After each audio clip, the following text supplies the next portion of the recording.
Hello, welcome to a Godot or Godot dev session. I'm going to be working on my first 3D game and first monetized mobile game, Flingball. I'm hoping to get a couple things done today. Uh, I'll just show you a little bit of what the game looks like so far. Um, this is the title screen. It's a very simple mobile game, but it is my first step into 3D. And I have two buttons down here. They both don't do anything. Hopefully that won't be the case by the end of this video. But I'll just give you a quick glimpse at what the game looks like right now. So it's just going to be an infinite runner type game, rage mobile game. Hopefully there will be some, uh, oh gosh, some ads or something. I don't know. Or what I'm planning on doing is having skins that you can buy for this ball that you have to fling around and not get, you know, you don't want it to fall or run into an obstacle. So very simple game, but a lot more work is getting put into it than you know than I would expect for a game of this quality. So um, yeah, I'm just gonna hopefully get a couple things done in this game today and get it closer to launch. Kaboom. Okay. So right now, I am going to pick back up where I left off. I had just recently added these two buttons, but they don't do anything. So I need to make it so that they do something.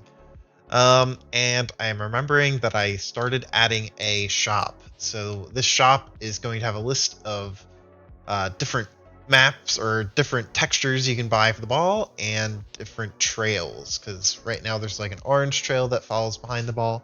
I would like for that to be variable in color, and hopefully I can even make gradients for it. Not really sure how that's going to work yet. um, let's see what we can do. So I added a scroll container. This is going to allow us to have, a longer list of items. Let's attach this to the middle. Let's make it as big as the screen. Go. And actually, I don't want to anchor this to the top. I don't want to anchor it from the bottom. And it will fill up the phone screen like so. This VBox container is going to contain the things that you can buy. So I just want to start out with some pictures of textures, how many coins they'll cost, and whether or not you want to use that texture. Way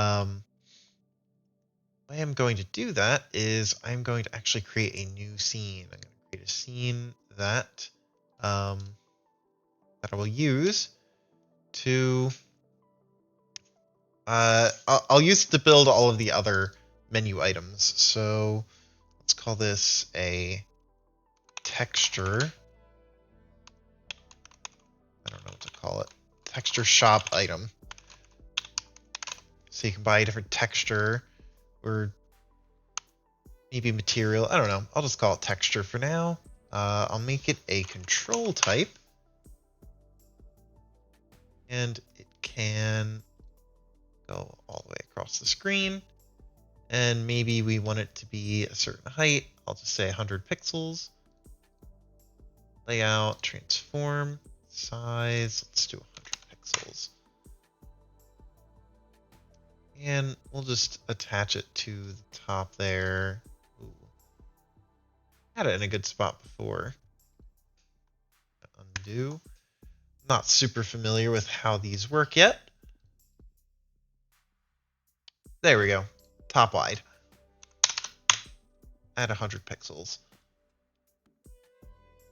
So first we're going to want to I'll add a panel that's going to contain a sprite of the texture. Texture preview.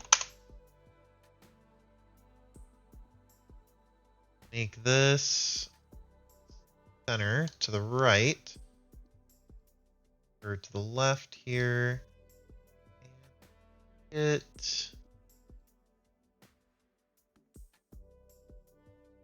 That's the minimum size. Let's do 75. Let's take like 3/4 of it.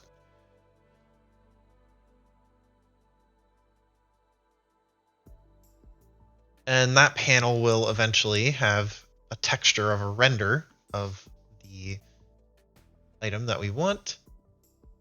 And we will do... And this is going to be very similar to another game that I created. So I have a little bit of experience, but not a whole bunch. So this is still good practice. Let's also set it in the middle to the right or to the left. I keep saying, get my cardinal directions.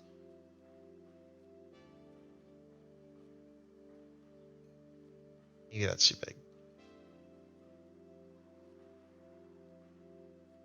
Shop item name. Let's give it a different font color, or let's give it a different font style. Quick load. Right now I'm using bond shrift. Pretty fun one. Font size, we can make that, I don't know, 40. Pretty good.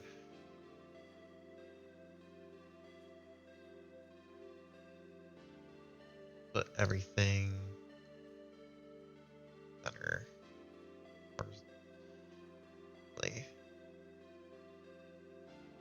Probably pull it down a little bit more.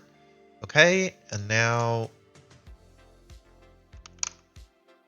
buttons.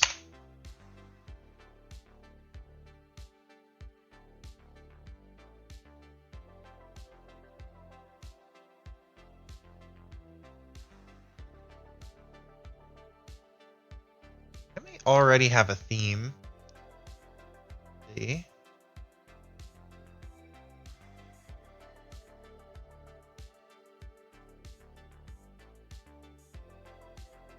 I think I have a theme because in my world section, where I have these buttons show up, I know that they already have a theme, so I'm not sure if that's saved somewhere. Well, a lot of it's overrides. Let's see. I would like to continue with this theme. Show in file system. In materials. So I need to go to materials and import that theme.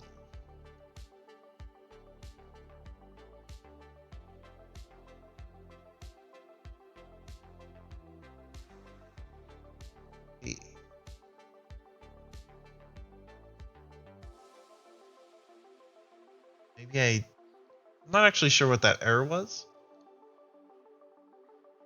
Selected resource style box flat does not match any type expected for this property. Let's see, what did it look like here? We have a button. Styles has it. Let's see if I can get styles.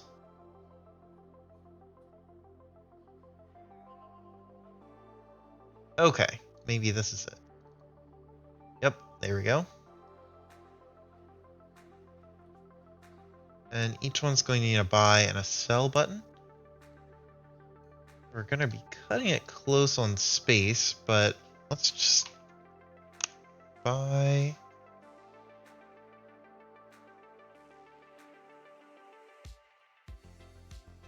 I see it doesn't include the text size or the text color, so font, going to need to pick that one again. Size can be 30. Colors. Like an orange color right now.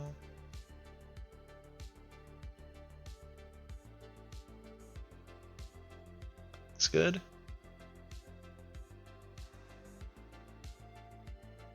I'm not sure if I want these buttons to be really squished up or what I'm gonna do with them. But I know I need a buy button. I know I need a sell button.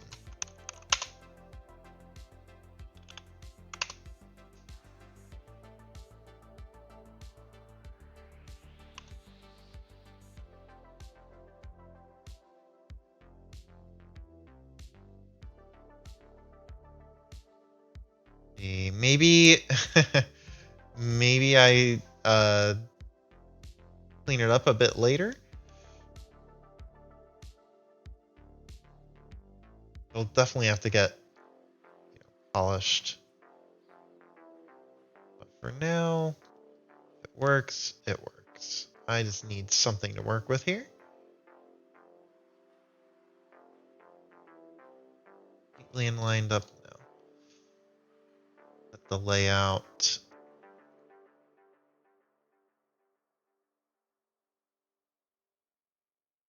Y at 15 for both.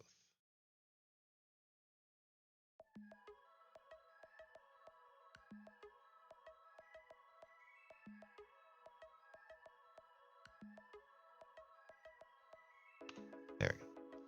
Just 1 pixel. Okay, so this can be, our template for a texture shop. Actually, this could be any shop item. It could be a trail as well. I'll just call it a shop item. And let's save that as a shop item. Save it to the root of the project for now. All right, so we have this. Now we can fill out our store with some examples. Not super exciting, but at least it'll be something to look at. So let's get a shop item and throw it in this VBox container.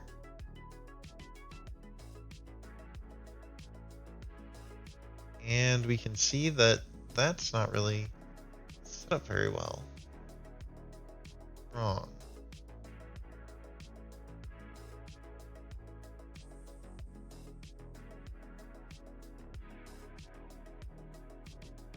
I'm gonna scroll horizontally for this. What about the V? Yeah.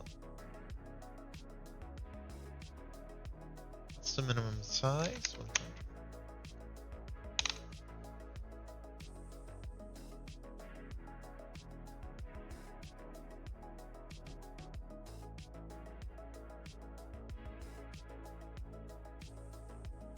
I wonder if it's the fact that they're all control elements or control nodes. Like, what if I just copied all that and pasted it in this VBox?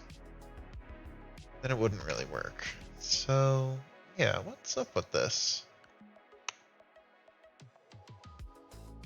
Let me make sure that this has a... maybe the minimum size needed to be set. I'll save that. Go back to the VBox. More things in it. There we go.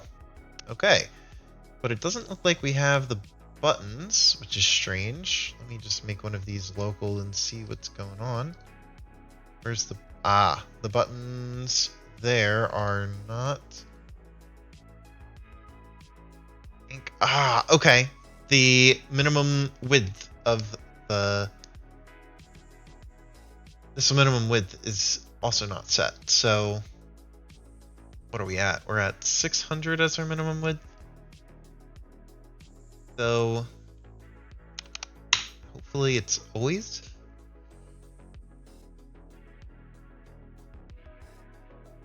Hopefully it doesn't squish in like that depending on how the screen size looks, but okay. Look at that. That's pretty good. So if I have a narrower screen, okay, that works fine. If this was filled with like 50 different skins, it would actually go up more, I believe. Maybe it wouldn't.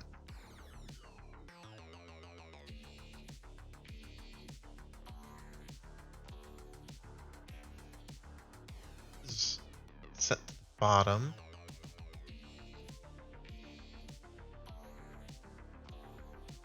Maybe I want to fill the entire thing. Then set it like that. The anchors are really helpful. They allow you to really quickly test these things out. There, this is what I wanted. We have... Oh, the game is playing in the background because this shop doesn't actually do anything yet. But that's fine. That works pretty good. Now, the next thing we want to do is we're going to want this shop to show up when we click the shop button. Right now, when we click it, let me just see what happens again. I'm pretty sure everything just goes away. Yes. And the game starts, which we also don't want. And that is because I start the game. Let's see. I have a game start function. And I believe this gets called. Right? Yes. This is the main one that calls it. So if we're pushing down the left button, then and we're in the main menu, then we want to start. So we actually don't want this to always happen, especially if we hit a button. So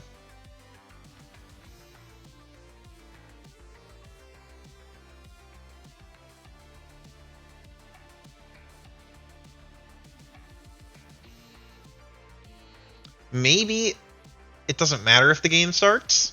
If we end the game immediately, then there's nothing to worry about. So let's get this shop button.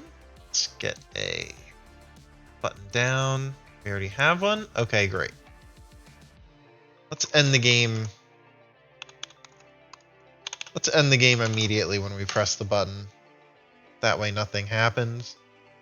Oh, okay. So the game actually does start regardless. So we need a way to detect if this button is getting hit to end the game, because it seems to be ending the game before it starts.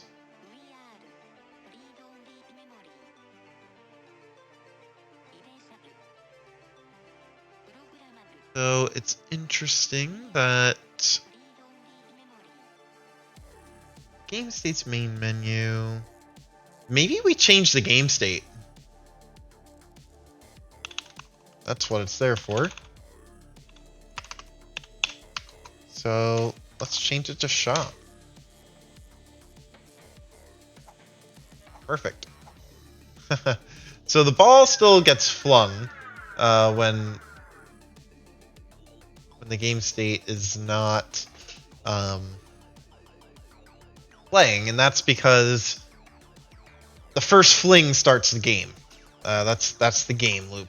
So when you first start the game, every time you die, you'll see this screen, but you just fling to start.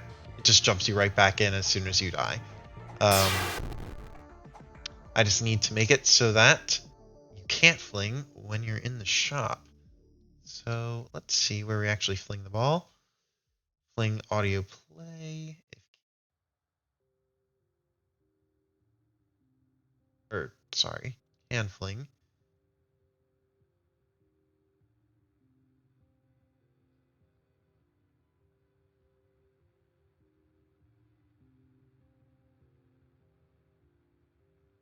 This is a long conditional, but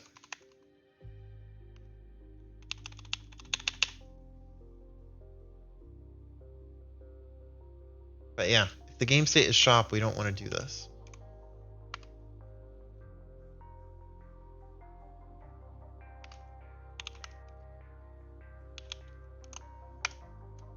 So now when we enter the shop, nothing will happen.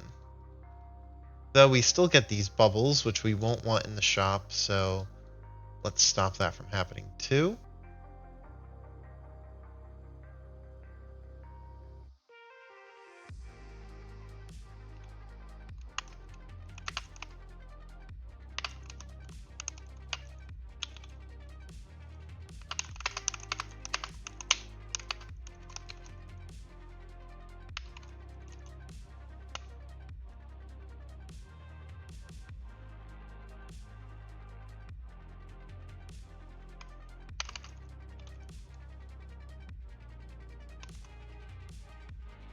I have two of them.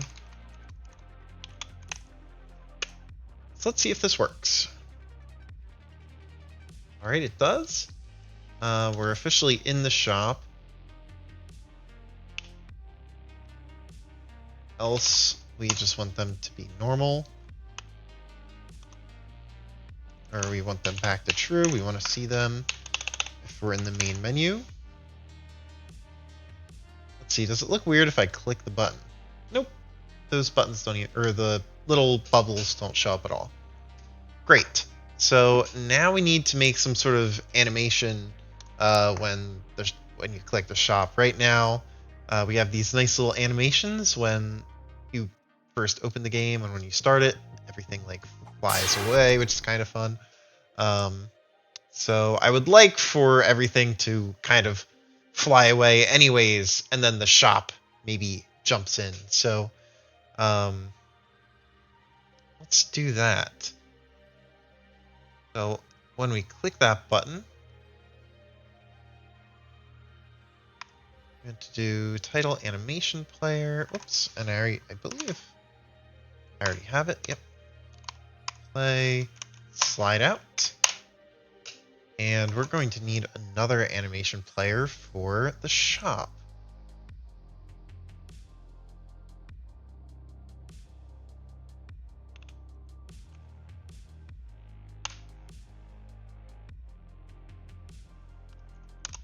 Our shop animation player.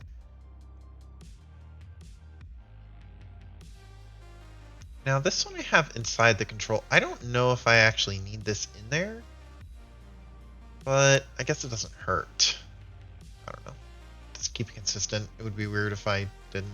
Maybe I could move this to the top as well. But yeah, now we have our shop animation player. This is empty. I would kind of like if the shop like flew in from the bottom. So let's start an animation. New. Let's make this the. I don't know. We just get an idle animation in. It'll just be this.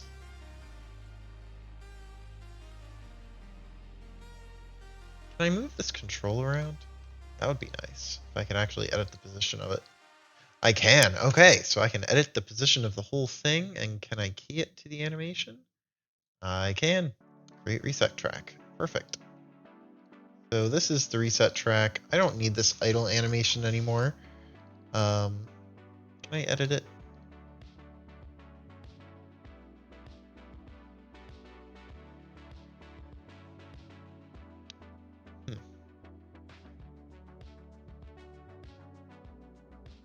Because as long as we have that reset track, we're good. Let's do fly in as our animation name. Let's make it take like half a second. Don't want the player to wait too long. 0.1 seconds is fine. So at the very end, we want the location to be here. So position. Yep, create a reset track. And at the very beginning, we can have the position like way down here. That. Make it ease in. Like that. Okay. Could even mess with the transparency a little bit. Ease in a little.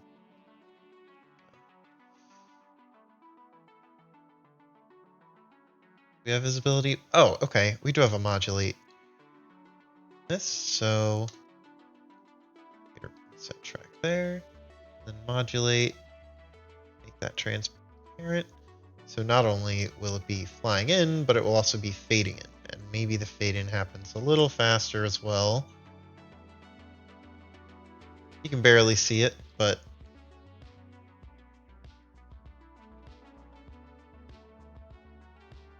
just be subtle. That's fine.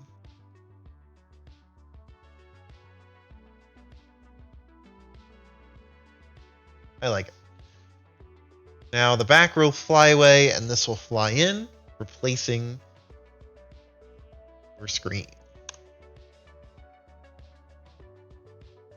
Oops, but it is still up. We definitely want that to be disabled by default. Oh, okay. Because I never added it to the script. So this is going to be another, What, a UI? Yeah, this is going to be the UI control. Let's set a reference to it.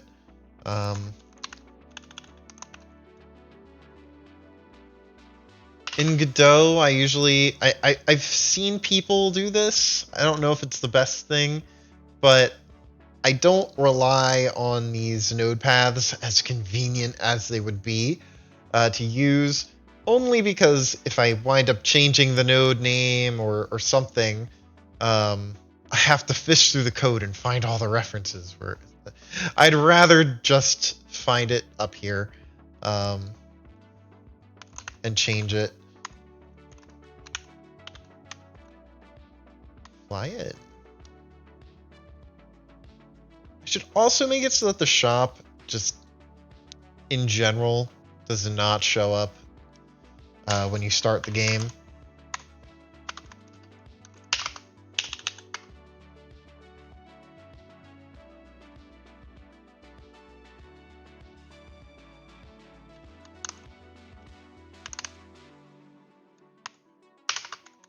So let's just remove it in case I ever leave it on or something,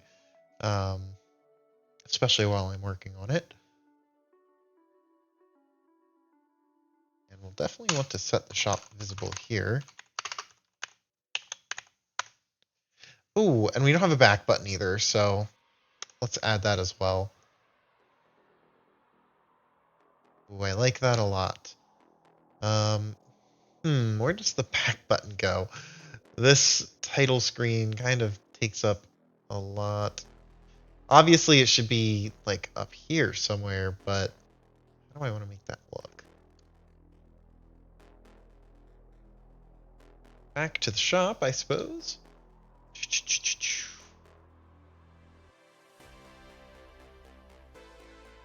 It'll have to be like a little back arrow or something.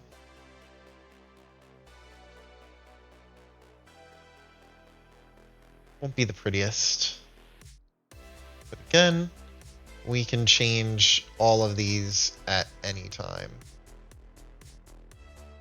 There. That gives us enough space for a back button.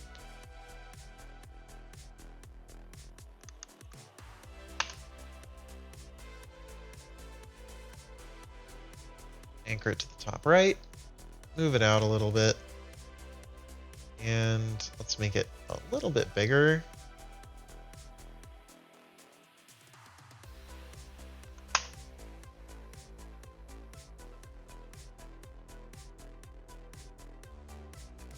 We just say back. I feel like that's a little bit tacky.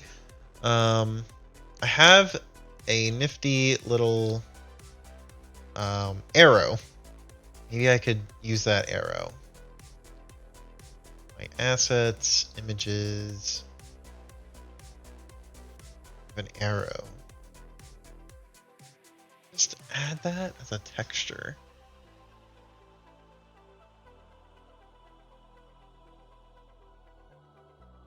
So you can.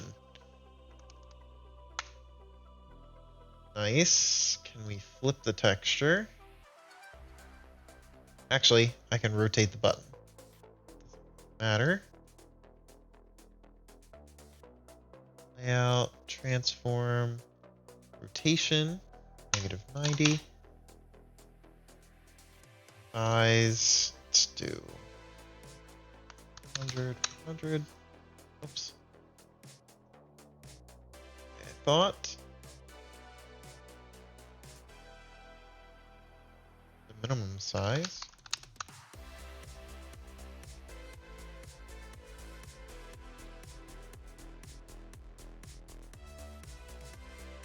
Okay, the arrow is obviously very big.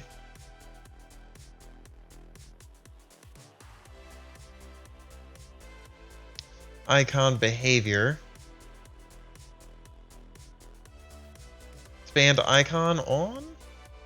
There we go. And now my minimum size is kicking in. Minimum size can be like 30.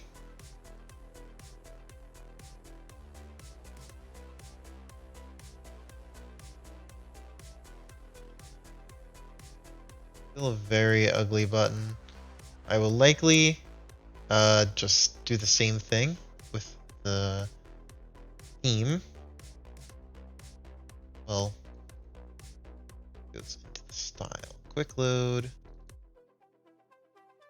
There. Oh no.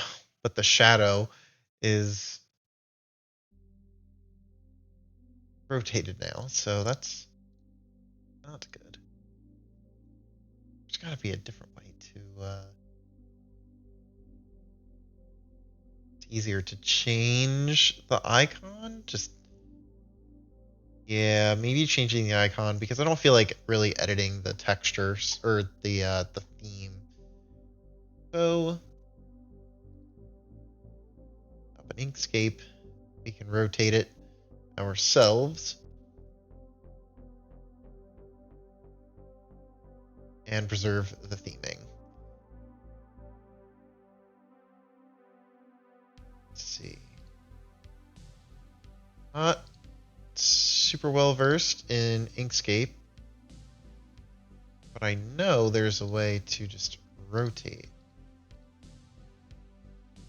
Thought it was a double click, but maybe it's not. Funny thing is, I could be editing the theme right now instead of trying to mess with Inkscape, but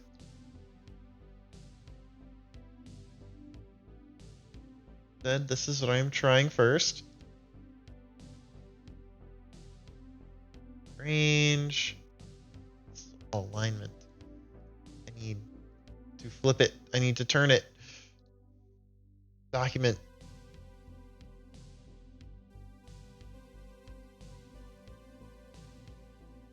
Orientation. Ugh, darn. We will need it to turn that way, but is there any? Wow, maybe. Why is rotating this so hard? Very silly. Can resize it very easily.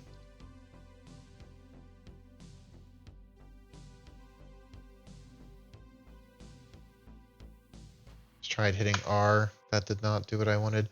Okay, so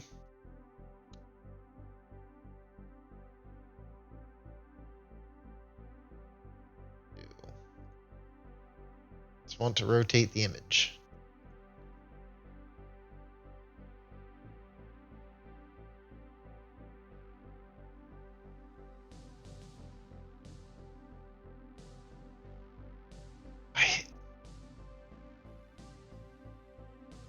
I'm pretty sure, like, if I make a if I make there we go. So if I just okay, I have no idea what happened. I don't know why it wasn't working before, but there we go. I'm pretty sure that's 90 degrees exact. I was even looking at the numbers up here. I don't see an exact value. I can just pick, but that is maybe it's not exactly. Oh, okay. I saw the number at the bottom. So negative 90. Very precise. Alt to snap. There we go. Fantastic. Oof.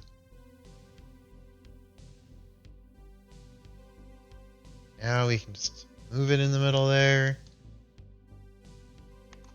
Control Shift S. Arrow left. I'm gonna look at this and think I look so computer unsavvy right now, which is hilarious. Now let me make sure that I actually export it as an SVG. Let's just do it. Oh, it already exists. But maybe that is it. Perfect.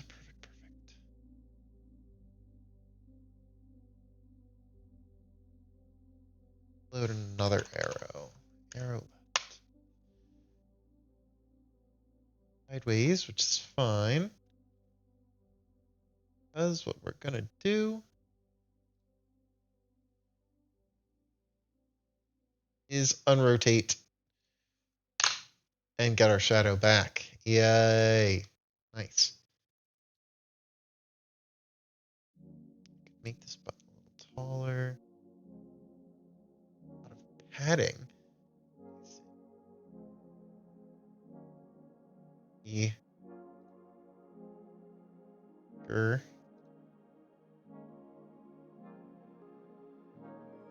Left, right, center.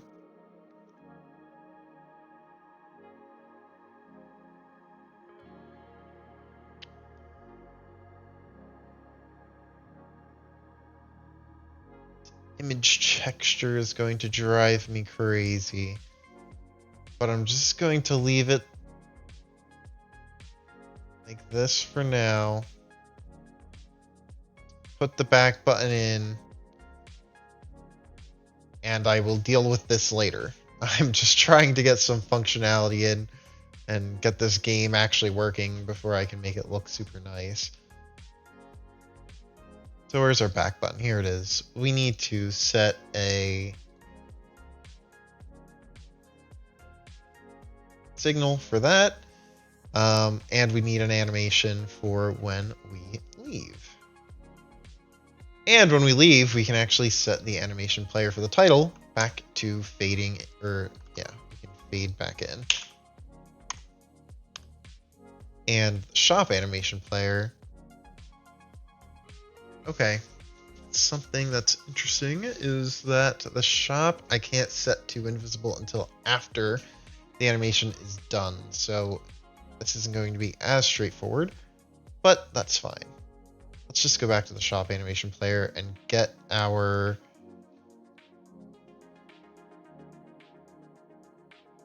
animation working for slide to. What do I call it? I called it something in slide out. Okay. I was trying to come up with the word slide and it was not coming to me. Slide out. Because I might as well just use the same terms that I used from the original animation for the title. And let's key the position of the whole thing. Very beginning. Create a reset track, that's fine. Then when it's done, where do we want it to go? I kind of want it to go up. So it slides up and slides further up. Set it to like 2000. Got 2D. The Y coordinates are, further down you go, the more positive it gets. Which makes sense. I actually like that system. Okay, that's fine. I don't think many people are rocking screens that'll be that thin. Plus, we can fade it out anyways, so that they can't see. Oh, I forgot to key it. That, and we can also set the modulate just in case.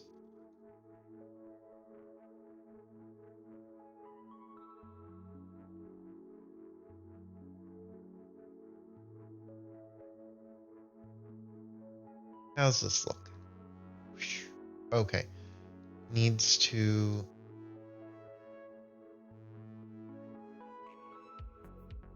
So it'll really leave the screen quickly. Maybe we actually want it to leave a little slow. No. Nope. Want it to be snappy. Actually. Oh.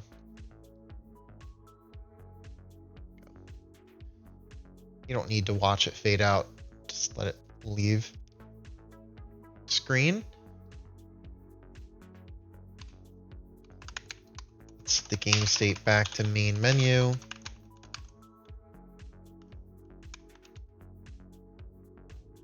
Shop. Player, play. Light out.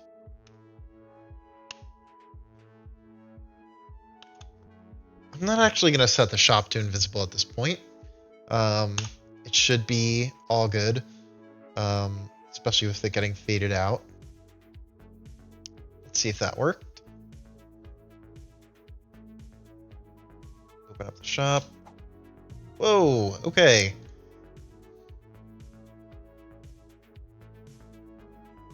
Maybe we don't want to set the game state back to main menu until after we're done hitting the button. So I'm going to set another signal for that. Where's that back button? There it is. Node on button up.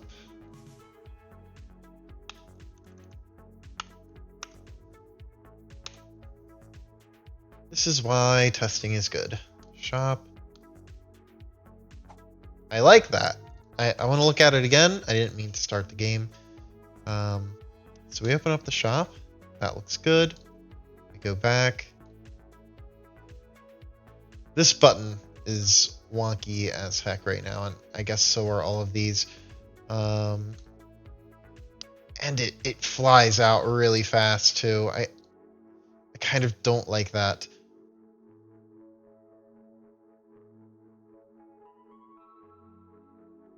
So I'm gonna go back to this.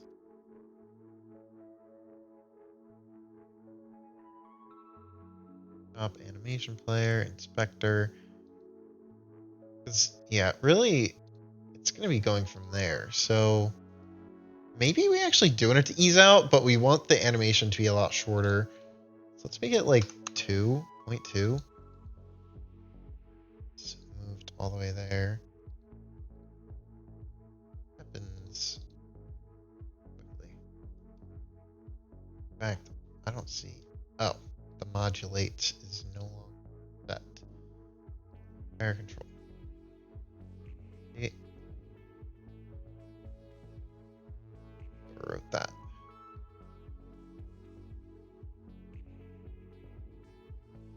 Maybe we make it 0.4 seconds.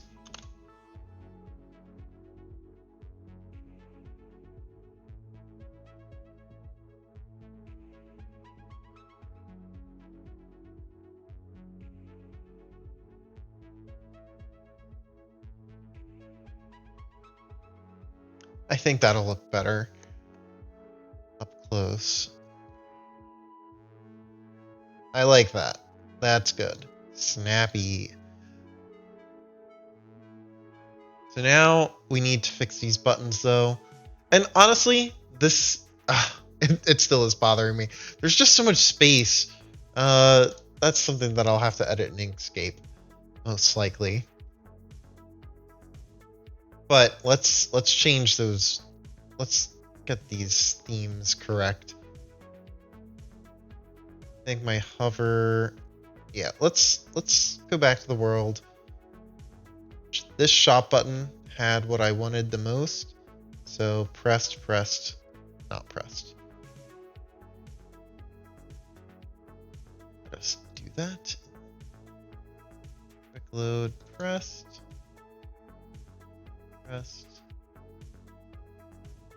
Pressed. And I'll do the same thing here.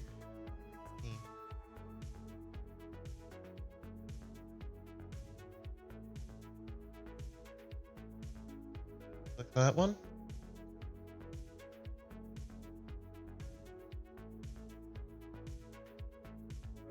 Regular.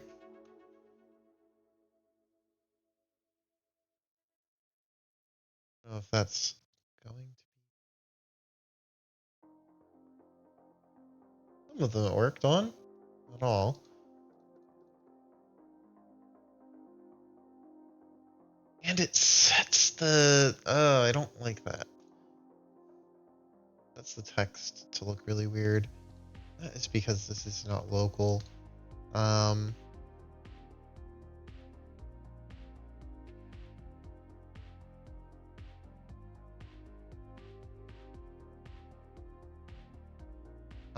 I can copy and paste the colors. Just codes. So all of these need to be orange. They need to be. There probably is a better way of doing this in Godot, but I don't know how. So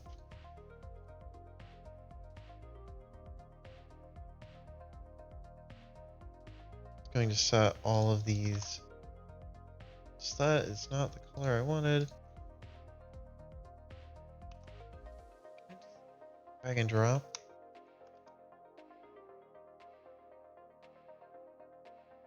Yeah, but that works. Colors. This should fix the text disappearing. Nice. That looks good. That button also needs to get fixed. But overall, I like how it looks. Our back button. Here we go.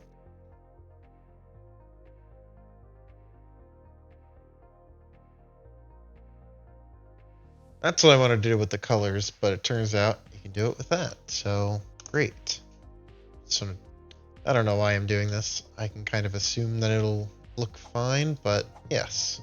Good. So our shop has a skeleton. Oh, did I just click shop and it? Okay, so something weird happens where if I click the shop the first time, it opens.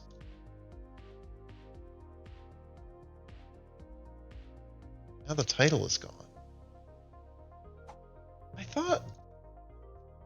thought I had just been able to open and close the shop multiple times. So this is interesting.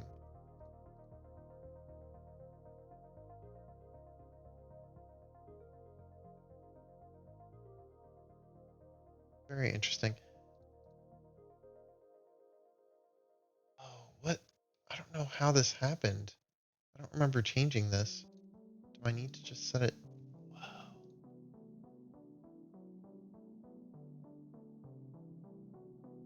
Okay. So something seems to have changed.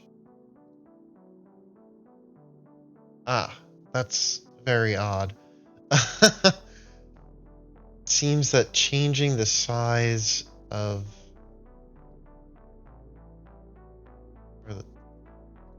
okay, it's those buttons should really show up at the very bottom. I'm not sure how they're showing up there.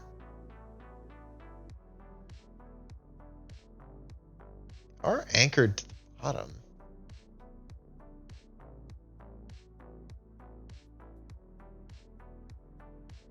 That makes me wonder, because when you're on your phone, the phone screen isn't going to change size like that. But that's something I might want to keep in mind. Okay, so the next thing I need to do is I need to. Oh wait, the shop items need prices.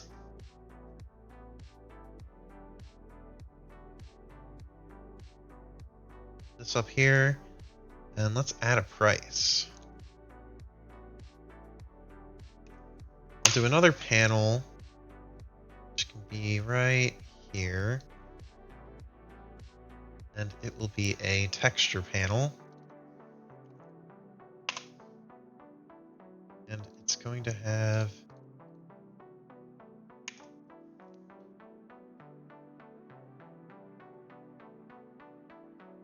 a price next to it.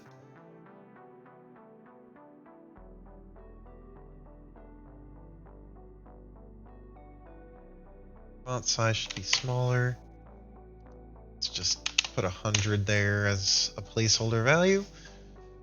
This coin panel.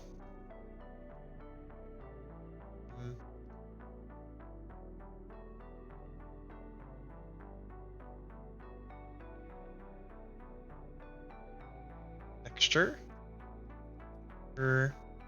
Quick load. Coin render. The coin render is so much bigger than it needs to be. I need to crop it. Oh, shall open it.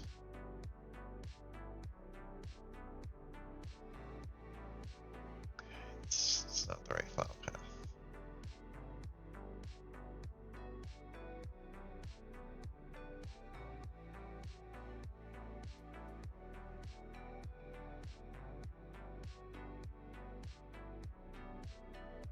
Line render.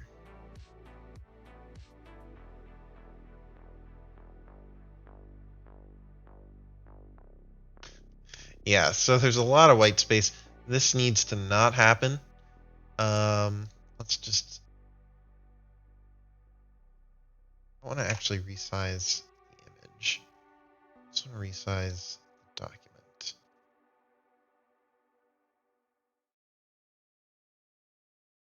1,000? 100? 700 works. Image. Okay, and actually, I'm going to save this as something else. Line render crop, even though really that should be what it is expected to be. Back to Godot. Let's load that image.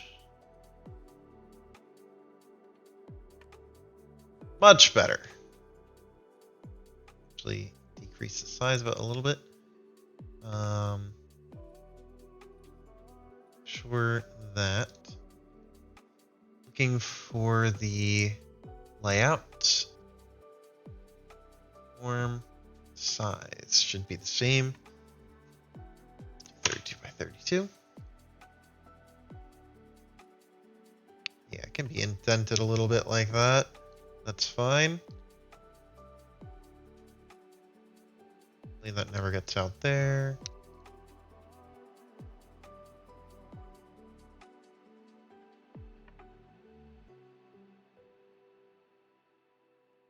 Yeah, so this looks nearly identical to the Tiltino shop that I did the first time. I think this is just... Oh my god! What am I talking about? There is no selling.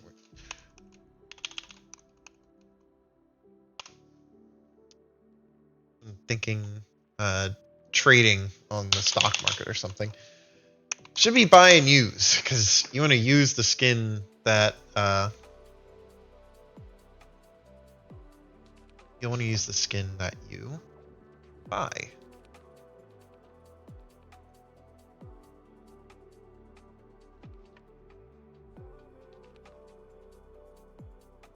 Does the disabled look like that?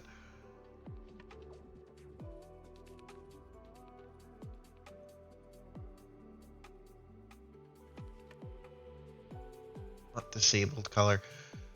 Okay, this I'm gonna have to save as button disabled. Oh no. I hope that didn't overwrite it for everything. Okay, it didn't.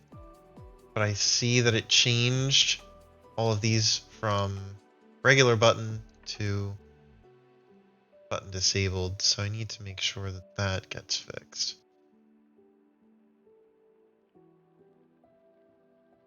All the places that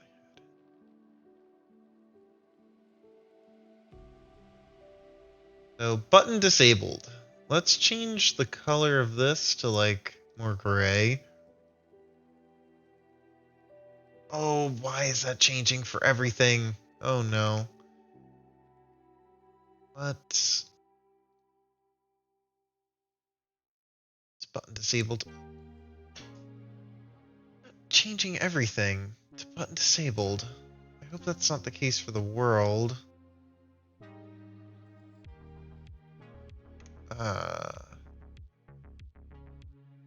Okay, it is. So now everything is button disabled.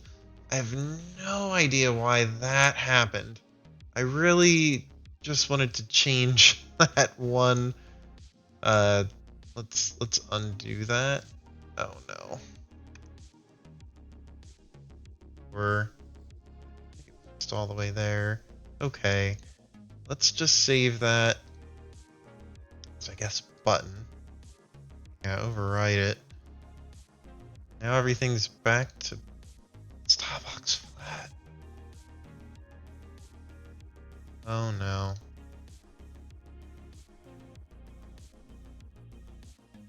Yeah.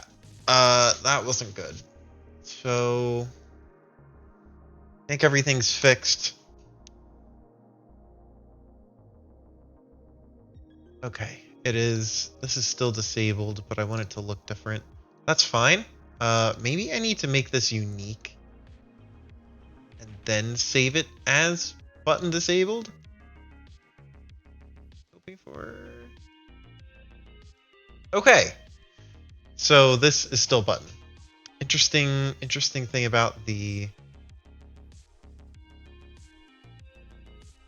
way that it's interesting to know about how the themes work for these buttons.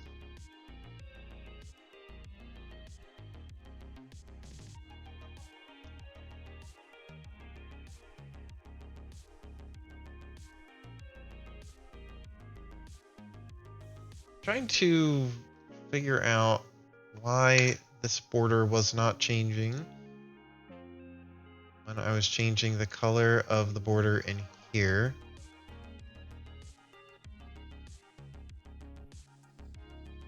I want all of these to go away. Ah, because this is not the right one. And I need to quick load disabled. Okay. Background color can be more gray or dark gray.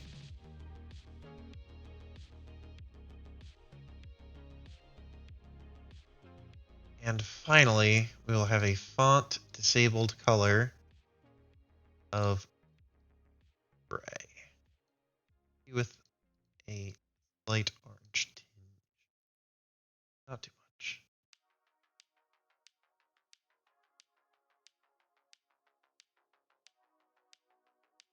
Love the orange tinge. Okay. Oh my goodness gracious. And actually, this should be a little more gray too.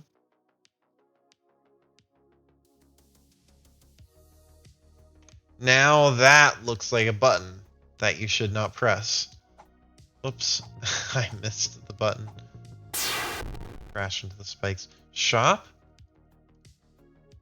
Okay, but you can still press it, which can you press it if it's disabled? As disabled, button pressed.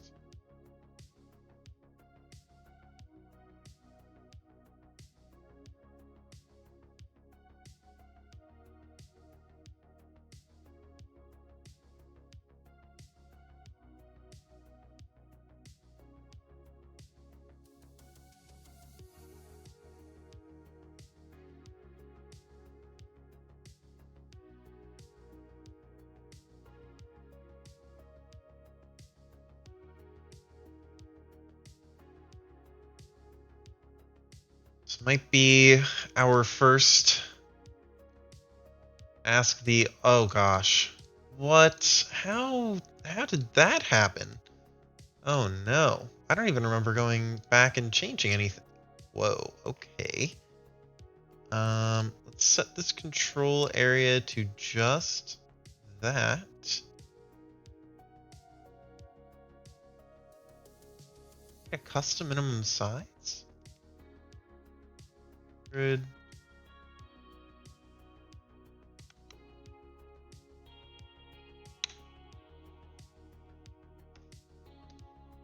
that happening when I resize the window?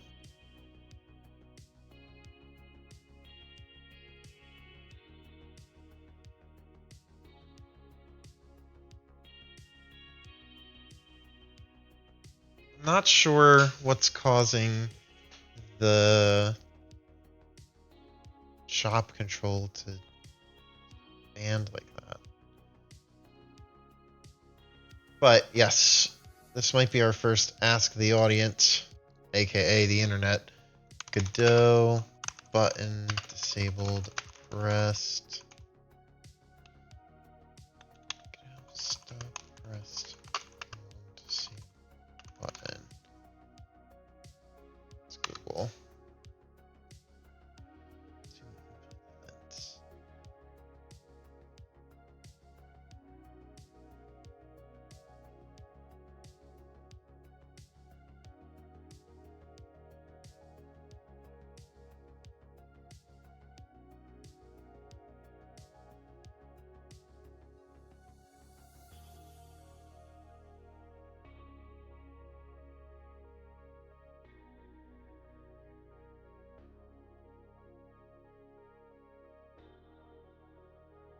Focus mode. Set the focus mode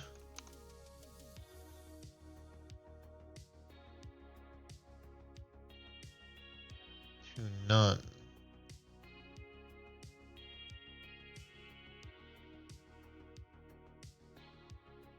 Good. Exactly what we want. Oh no, but look at that. The happen. What's going on? I need the shop to not keep doing this. It's like doubling in size. Error.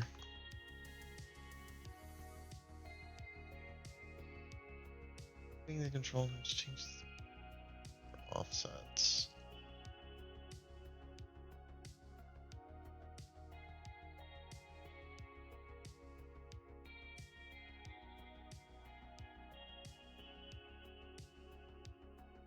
It seems to be every time I hit save on this.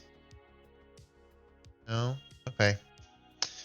Still not sure what's causing that. It seems to be something happening in the editor though, so I guess I won't complain too much. But now, this out one more time. We have a shop. We have the shop item names. We have coins. We can buy stuff. We can go back. So, before I can really test more of it, this is the part where I'm going to need some materials for the ball to get changed to. Now, I'm not super enthusiastic about this because I found that the animation player does not play kind if I add new materials to this mesh, because this animation only talks to one of the surface material overrides, which is essentially the texture of this ball.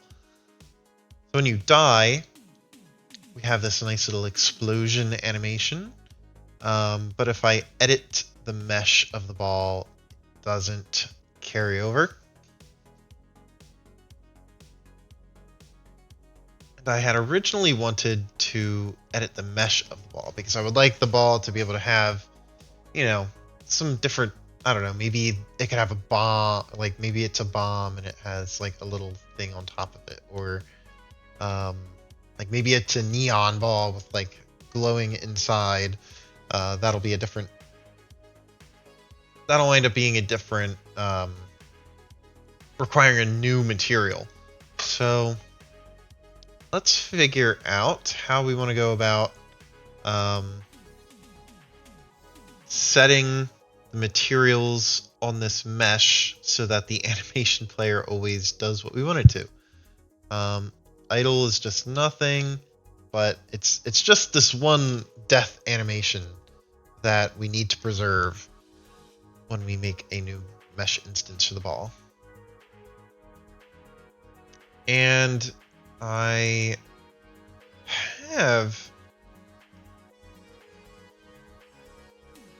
did create a test. So I wonder if I can actually just open it up.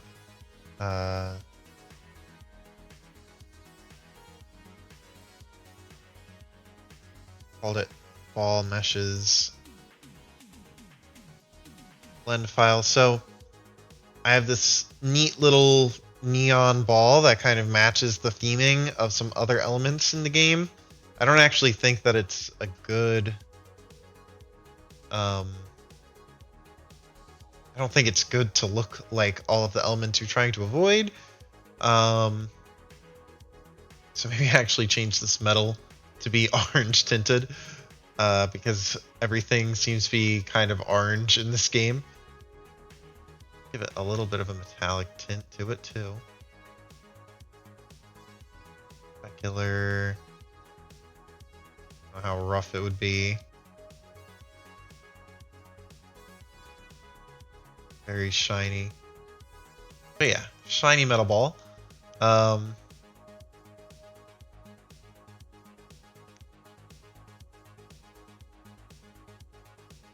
Yeah, I like that. So I'll save it. And I think we're exporting it as... Sure. But I don't think Godot plays kindly to using blend files straight up. Does it? Local? I don't think so. And I don't think that the scales and everything are... Nope. Let's apply all the transforms. Save file. Export as... Ding. Let's see, I have empty L.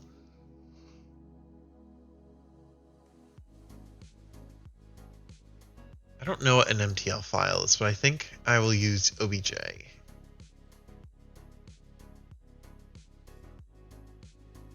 See MTL in this.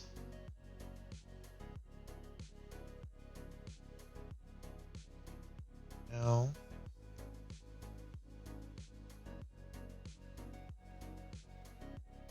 That's interesting. Blend has it. What's the radius of this ball? Would it be 0.5? Apply everything again. Save. Maybe I don't even need to export it.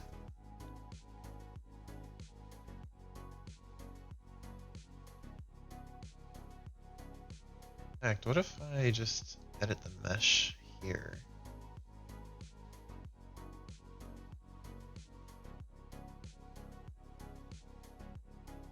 Okay, so maybe I do need to export it as obj.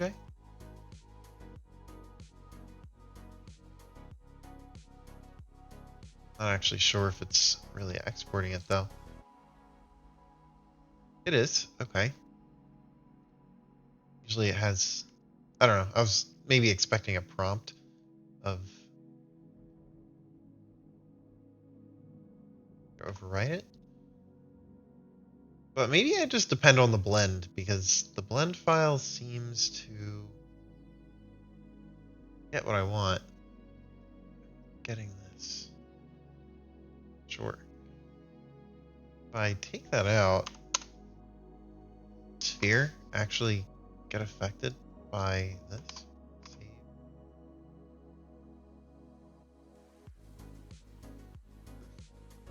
It doesn't. That's strange though. Gets the materials that I want.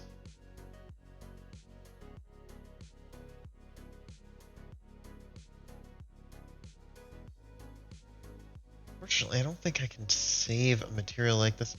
Can I move it into a surface material override? Helpful. I can. So I can actually drag. Oh, that's great. Cool. Problem is, what I do is change the mesh of this instance.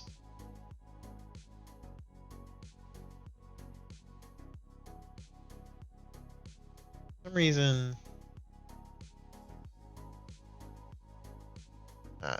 but I guess, and it actually made it smaller this time. I was a little confused. I want the scale to be 1. I want the radius of this ball to be just 1, like the ball is in the game. So big.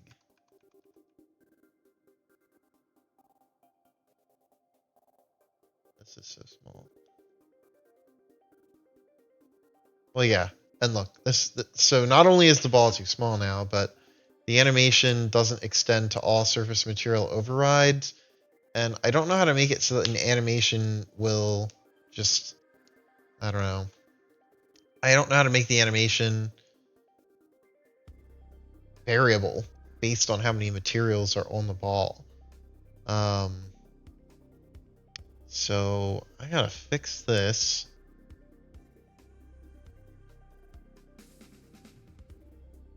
There we go. If I just want to work with one material, this isn't going to be an issue, but I kind of want to make, so because this is going to be the first monetized game I have, I kind of want the materials that you can buy to be kind of nice. Something that you would potentially want to buy. I don't know. I don't think very many people will want to, but if they want to remove the ads and get some cool skins, then you definitely can. Plus, you know, you can unlock them in the game with the in-game currency. But who knows? So yeah, what am I doing now? I am trying to add different materials into this animation. What I think I might do then is every mesh instance is... I'll have to replace this animation player, and I'm going to have to replace this mesh instance with something else.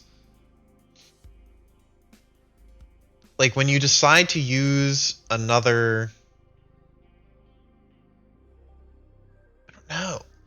I almost have to have like a list of potential meshes and animation players within the ball itself that it can choose from. That might be the way to go about this. I don't know if it's the best way, but it'll be a way. It's like, let's add a node 3D and let's just call it skins. I don't know. Even though I haven't used the word skin yet. I'll add another node 3D. Let's call this default. Bring in the animation player and the mesh instance for that. And this will essentially be what we can... Yes, this is going to be what we're going to do. Let's go to the player script. The player... I haven't added a script to the player yet. That's surprising. That's probably not a good sign. Why do you ask? That is because everything should not be in one place. But I don't know. I thought this game would be simple enough that compartmentalizing everything wouldn't be necessary or highly necessary, but it might be eventually, depending on how advanced this very simple game gets for me. But yeah, let's get back to the player. Export var. What we're going to do is we're going to have a... gosh, I don't know how I'm going to do this still. We're going to have a variable for the current mesh and then a variable for the current animation player. And yeah, I don't don't know if what I should do is have a separate animation player for everything, and then, or if I should, like, should every mesh have its own animation player, or should, like, every mesh with one material have one animation player, and then every mesh with two materials have its own animation player instead, and then three has another, like, an animation player for three. For right now, for simplicity's sake, I might just make it so that it's 1-to-1. Every skin has its own animation player for the death animation regardless. I think that's absolute overkill, but I don't know how to work around this weird limitation with having multiple materials needing to get animated at the same time. With a variable amount of materials, so we're that's my justification to continue with this. It doesn't have to be perfect. No one's looking at the code when they get the game. As long as it can run relatively quickly, who cares? So let's do current mesh, packed scene. Actually, let's make this a mesh instance 3D, and then export var current animation player.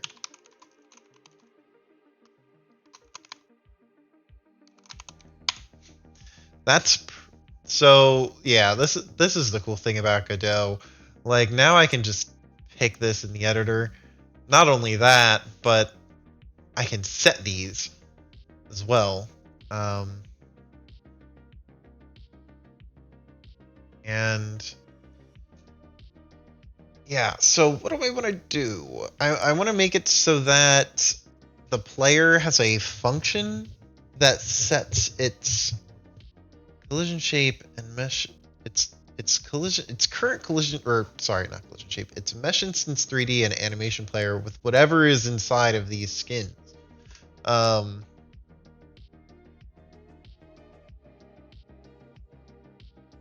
see, how do we want to go about that? I want to make sure that I don't have like the players.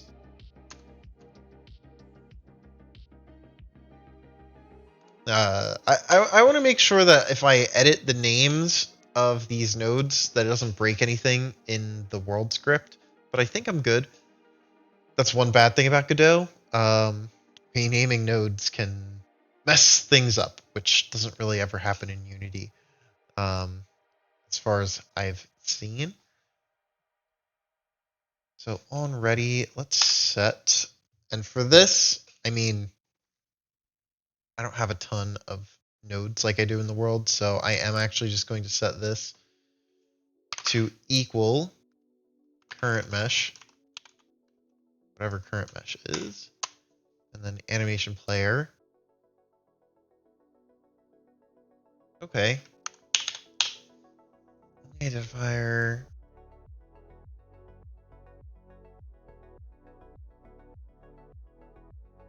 Attribute access. Okay.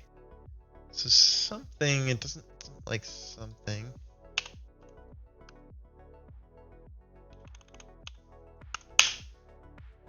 If I do it with the animation player, equals current animation player.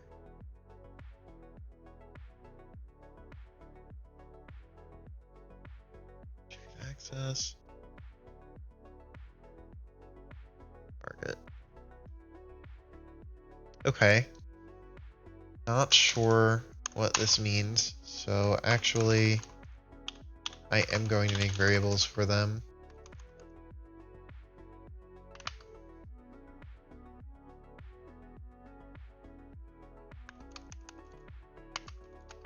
I didn't expect to have to do it like this, so not sure how to name these because I have a current and an actual, like what? So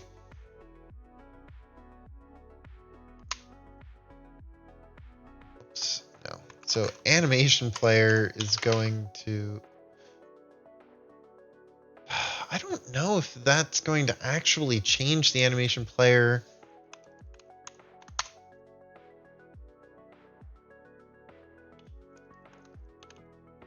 Mesh equals, no, sorry. Mesh instance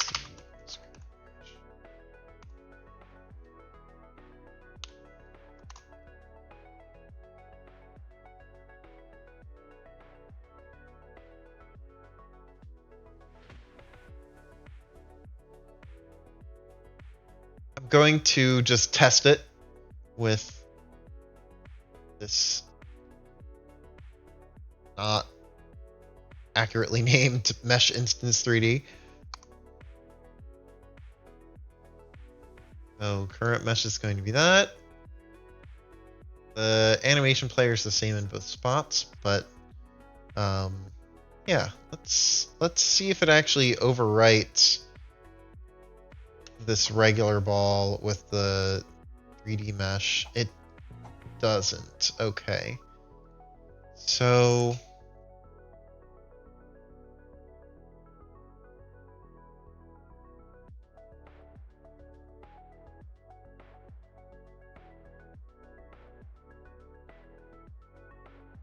we need this to work. Doesn't though. Only identifier, attribute access, and subscription access can be used as an assignment target. We're gonna ask the audience again. Only identifier, attribute access. I wish I could copy this. Gosh. Show up anywhere? Would love to copy that text, but I cannot. Only attributes. What was it? Only identifier.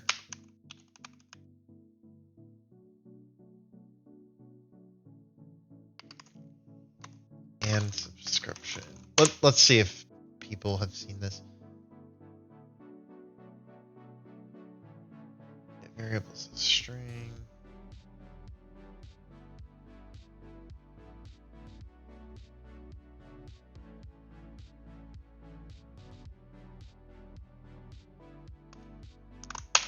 Try on Google.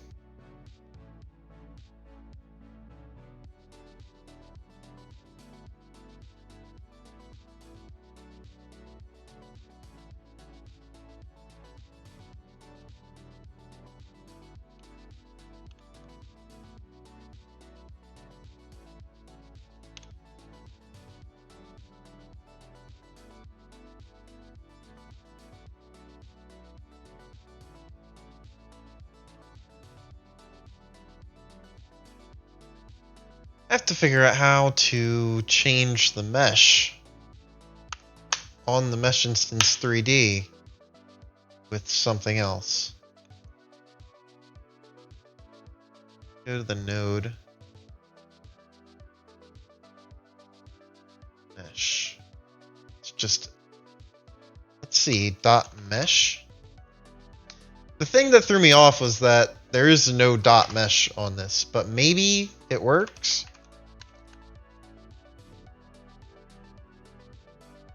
Okay.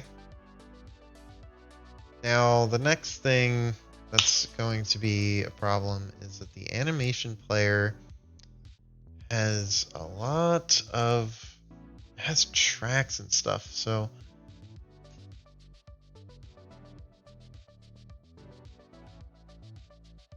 script.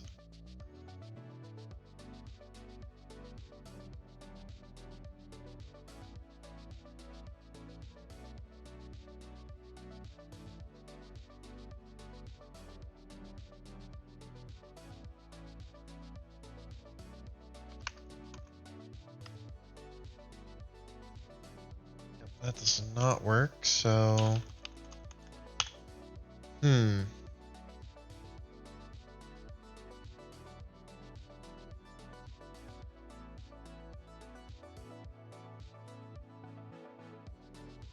something I don't feel like doing is making a single animation player. Well, actually, I'm going to talk it out just in case it might be something I want to do. What if we have a single animation player, multiple different meshes inside of the skins, and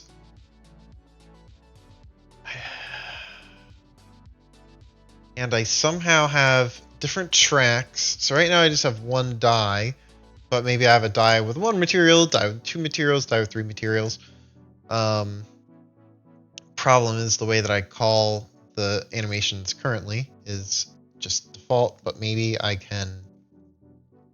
could call a function within the player script that will run a different animation based on how many materials are in the current model or in the current mesh. Because I can't figure out a way to just straight up replace the entire animation player with a different one. Like, I don't know how to just change what animation player is within it.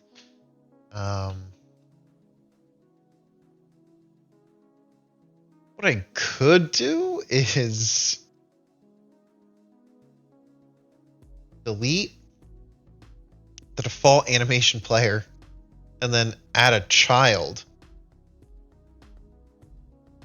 that is the new animation player and instantiate it. I don't know if you have to instantiate because it's not a packed scene.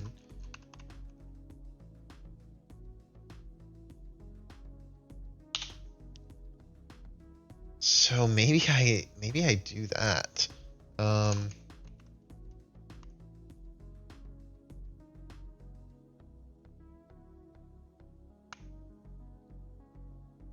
Maybe I queue this animation player free.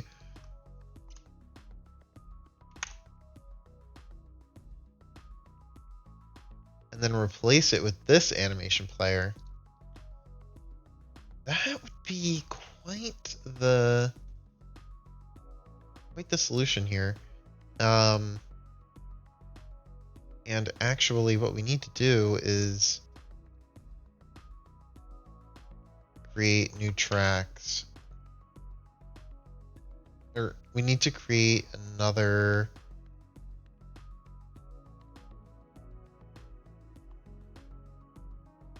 Sorry. Right now, this animation will only make the red disappear and not the blue ribbon in the middle.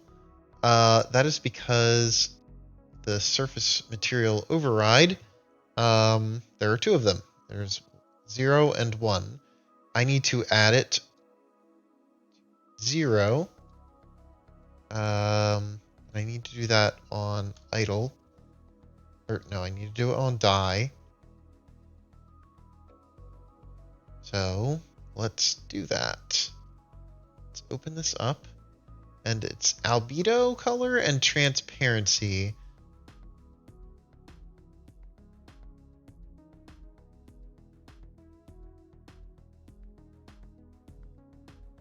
So, okay.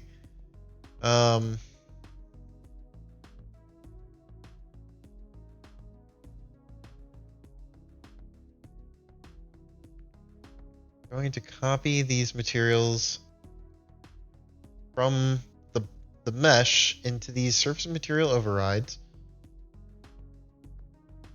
The albedo color is correct for that, but it's not correct for this. So it doesn't look like I can anything. I'm not sure why I can't edit anything. Everything's grayed out. Let's go to 3D. Let's remove that. Can we see this mesh instance at all? I cannot find it. Okay, there it is. I don't know why the mesh instance is small. It's quite annoying. But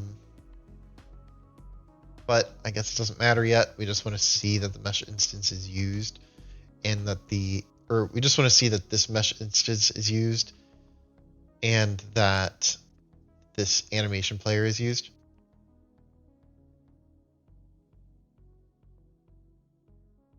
I edit this one.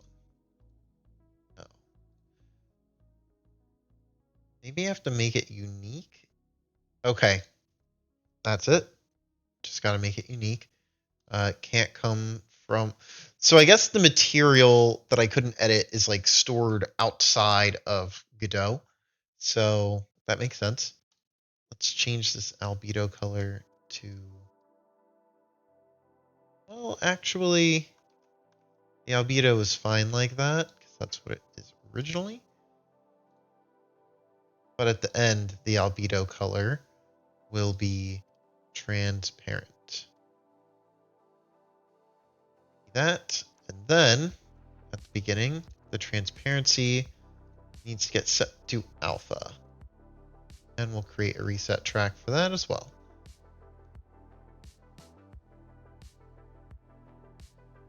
So that seems correct. Except this albedo color is wrong. Go back to the mesh instance. So something I will need to be aware of when I'm doing this is that the albedo color will get changed. And I don't want there to be any transparency by default, so that's fine.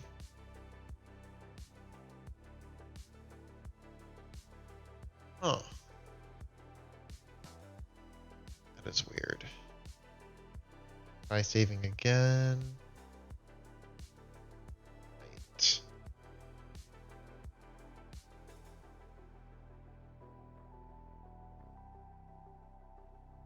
Let's see. Still have a debug window open. Hopefully that's the culprit. Okay, good. I didn't just somehow create a huge disaster. Change the albedo here to orange. I don't care really what shade. Doesn't. Okay. I need to key it. I'm not keying it.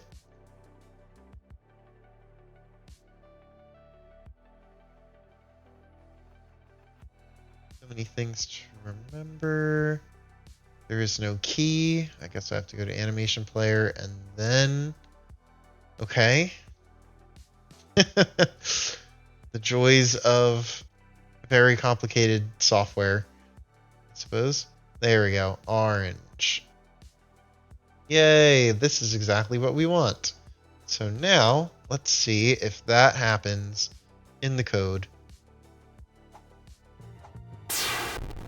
Nope, none of it does. I have no idea what's going on here.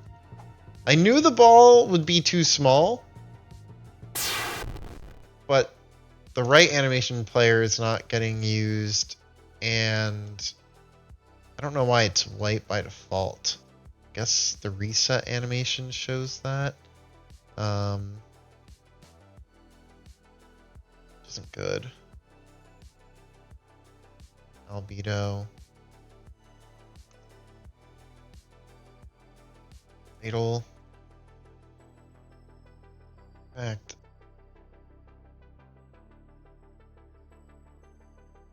Well, actually, yeah. Transparency needs to get disabled. This needs to get set.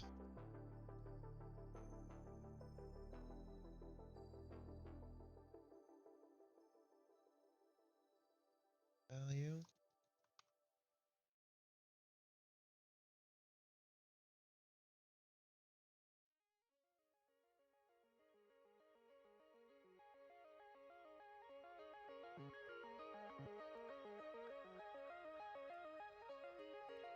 All right. So the scale's still wrong, but it's using the right mesh. It's not using the right animation player. And that mesh was invisible. So it's using the right surface material override, but it's not using the right mesh either. How do we change the mesh of this? Like the go back to the script.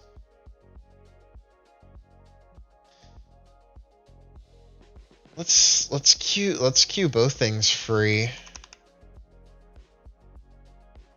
And then add child current mesh. And let me just ensure that this is the correct one. So what this should be doing is it should be going in, destroying these two nodes, and then adding these two. That's what I'm hoping. It's not doing that, though. I'm not actually sure how this is working at all.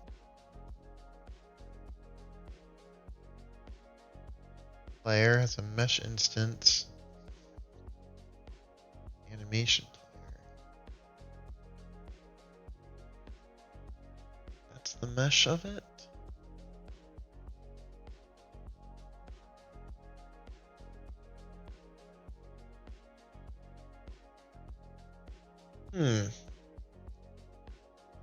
So I'm doubly confused because this should be getting destroyed and getting replaced, but also when I tried just changing the mesh of the mesh instance 3D, that also didn't work.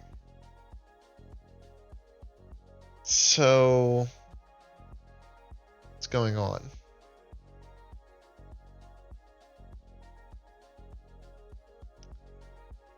Let's see. Godot replace node at runtime.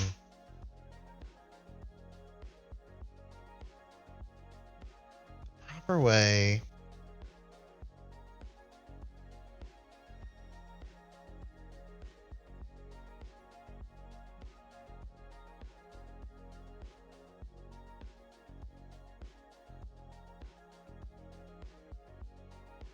It's from 2 years ago.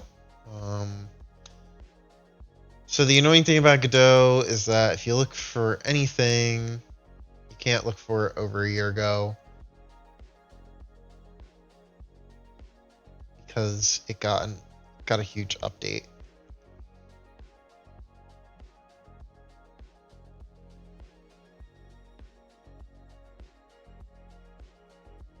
Seems close to what we want to do.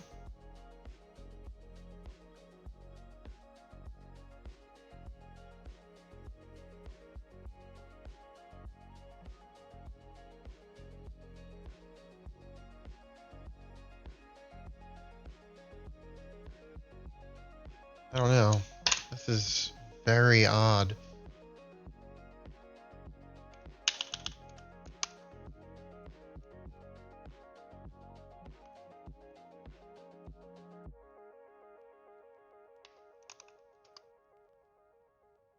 Just gonna print out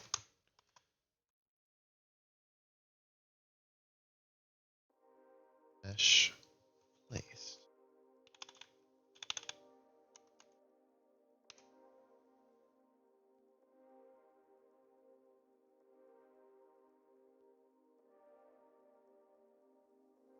Doesn't look like this is getting called. The right script. Player ready. Try again.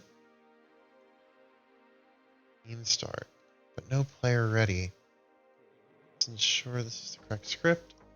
Script saved. Involve track. Understand why. I don't know if that's what's causing it. So this ready function is never getting called is the problem. Print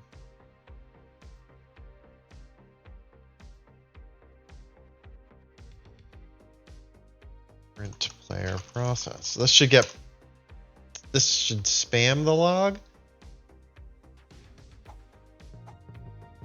But it doesn't. That is very, very strange. Okay.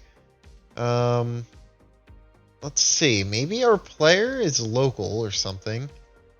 It's not. The editor. It has a local instance, but okay.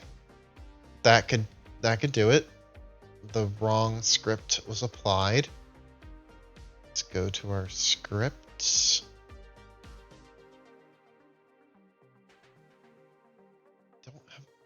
So what is this? Where's this coming from? All right, this player script should be in there.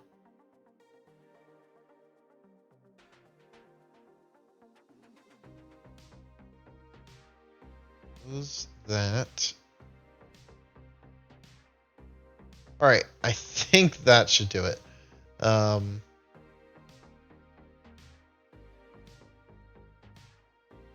Okay.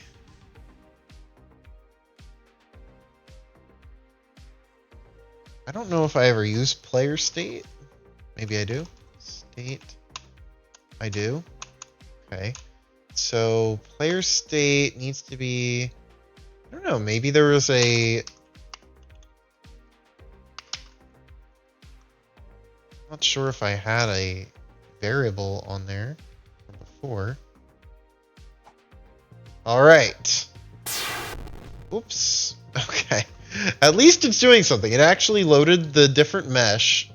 It doesn't seem to like the animation player getting replaced, though. Let's see what the error is with that.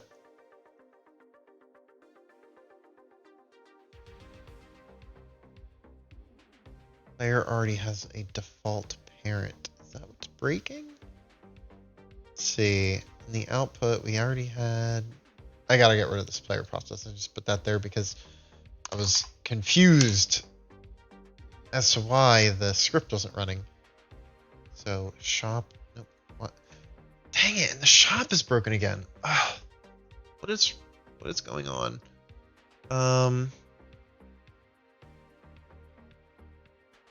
Oh, does that keep happening?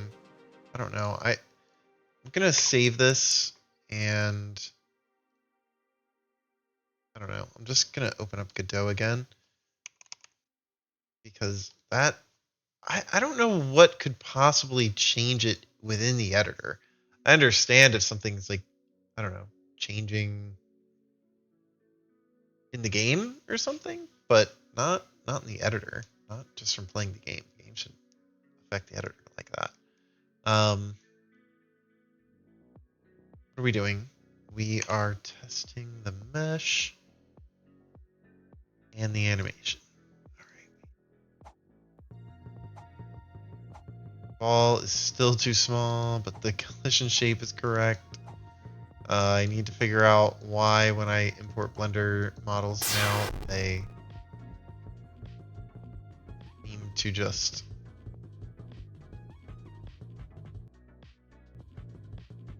close the program.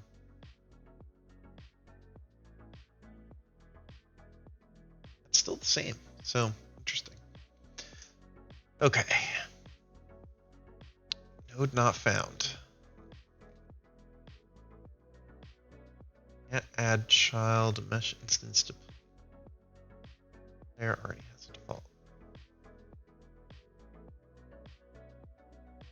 So it starts here. This is where, so this is the error stack. This is the first, so this calls stuff that eventually causes an error. So on Spike's player hit, we need the animation player because we need to play that that animation. And the way I get it is just I seem to get the node directly out of the animation of the player. The name of the node probably isn't animation player anymore. That's likely what's going on. So let's print the names of them. Print player placed. Let's print out the name and see if that's correct. It is. Since this 3D animation player, it seems to be correct. If I die, okay. So it doesn't matter whether or not the animation player is called. It still breaks, which is a good thing to know. Let's try to come up with a different way that this error can be called. Let's look at the very last output. So game start.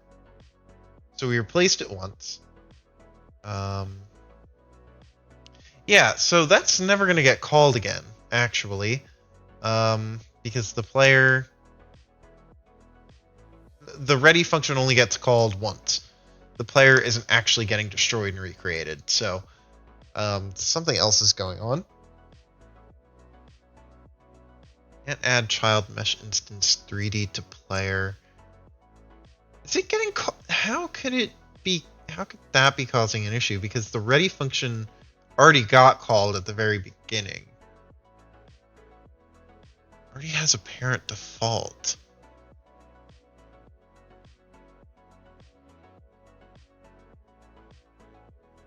It's only printing the player ready once.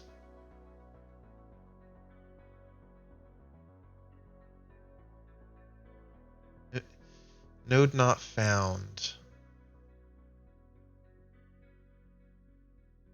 That true? Oh. So this has a 2 at the end of it now. That's not correct. That what was causing it? Just that I don't know how that 2 would have gotten there. Let's see. Nope, it's still broken.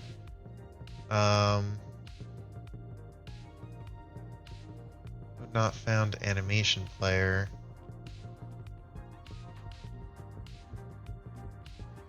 But it's almost, I don't know. It's somehow erring on. Is this getting called before anything else does? I think those errors might happen before the game begins. Okay, that makes sense. So it's saying that we can't add a mesh instance to player. It already has a parent default. I don't know what default is. That might be. Okay. So we need to copy it. We can't add a child. We have to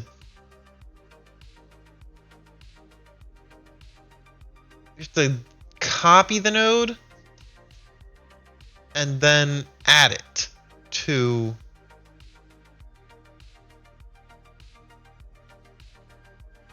Let's see. Okay.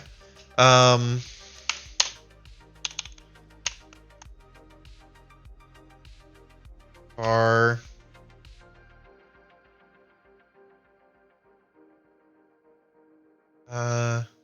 mesh to add. I'm really not coming up with good variable names for this at this point. Because it's such a weird process, and I wish it didn't have to take me so long to figure it out. Var mesh to add, just for some very basic functionality, like a little shop. Var mesh to add equals mesh instance 3D dot new var animation player 2 new. Okay, good.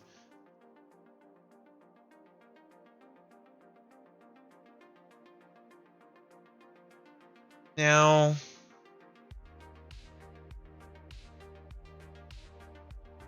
I don't even know if that's necessary.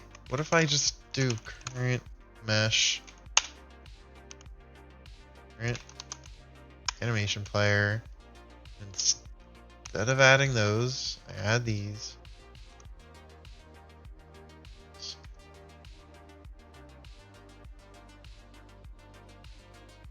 So these were actually, so I guess it was, nothing ever got replaced. Wait. But how? Because it was actually getting replaced. What? Okay. Yeah, add child mesh instance 3D to player, already has default. Alright. So it changed the mesh instance, but it didn't change the parent. Let's see if that worked.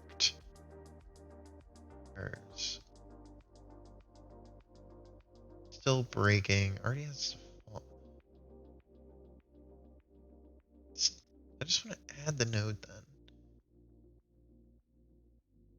No, node already has parent.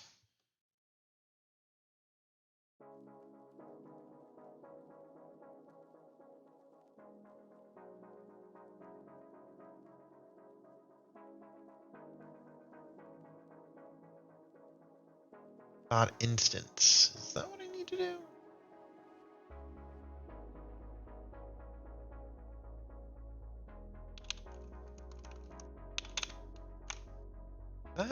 That could be it. Let's see.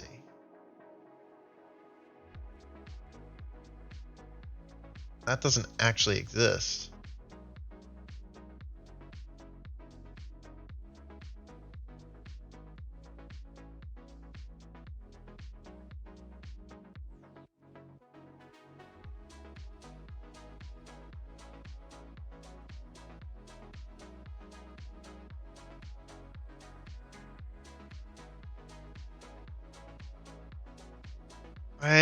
I don't know. Maybe I don't know how else to do this though. Besides storing meshes and animation players somewhere else and replacing them. I just don't get how to replace them. This seemed like it would make the most sense, but I can't add.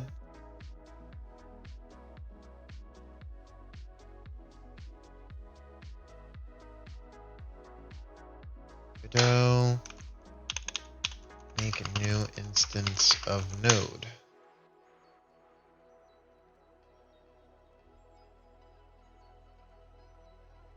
Does dot new work? Is that what we want? Dot new. I know the other ones have a dot new, but maybe this does too. Like when you start it out, new does not exist.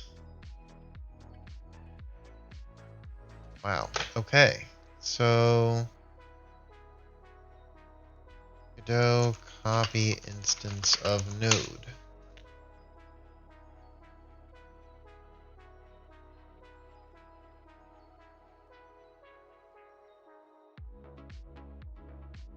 There has to be object copies. Initiate.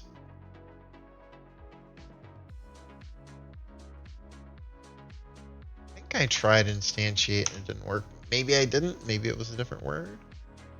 No.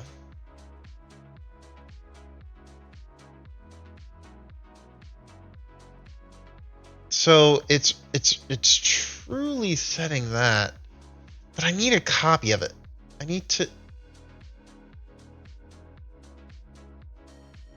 copy a mesh instance 3D node. Maybe there's a specific one how to copy.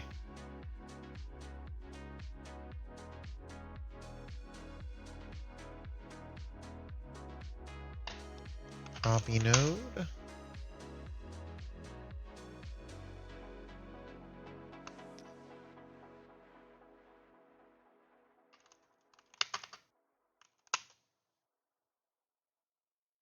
Nodes and scenes instances.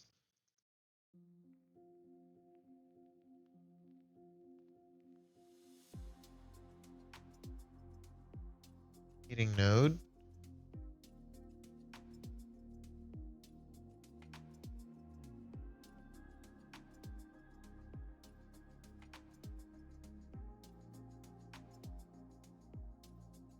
Instantiate.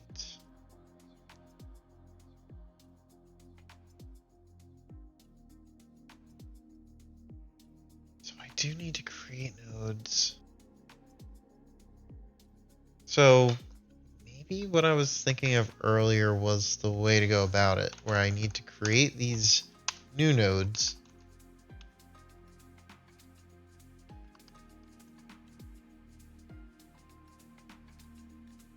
No, because then it's just going to replace the whole thing again. And then that brings me back to the issue where I can't replace the animation player. Can I?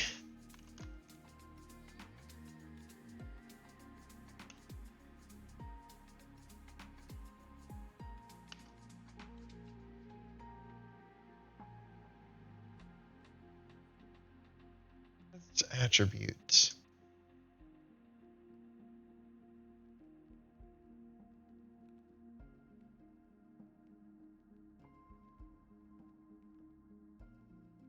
Oh, I would like to make a copy of the node. I think that's the easiest way. Godot, copy a node. In code. Node data? Well, this is from 2022, so it's...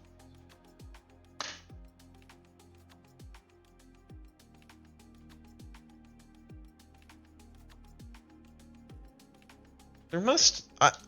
I imagine that there's a... dot duplicate, possibly?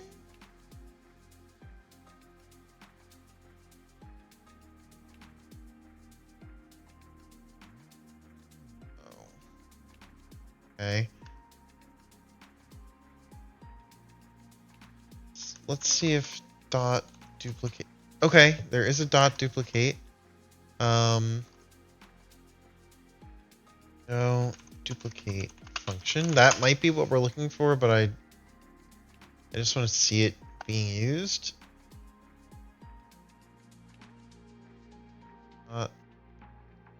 Dot duplicate. Okay. Dot duplicate. I imagine that should do it. At least it should be a method that exists, even if it doesn't work the way we think.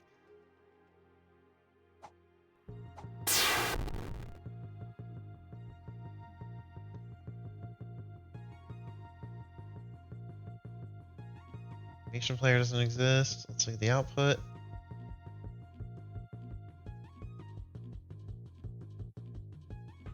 Try it again. I'm gonna look for errors as soon as it starts. Before we were getting errors as soon as the game started because of it. Bugger. Okay.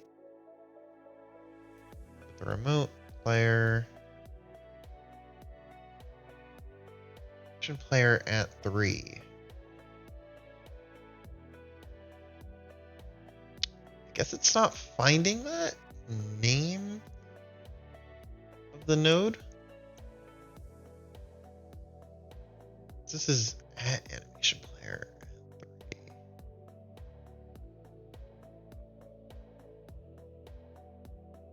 Can't change it.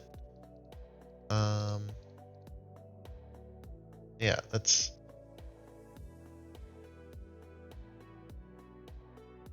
definitely gonna break it. I'm gonna go back to the player script though, because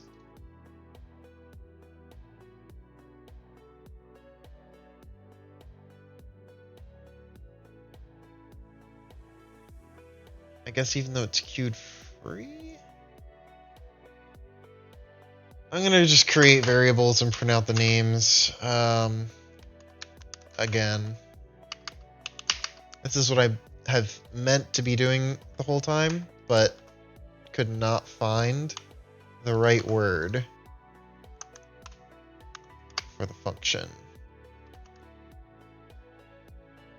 There.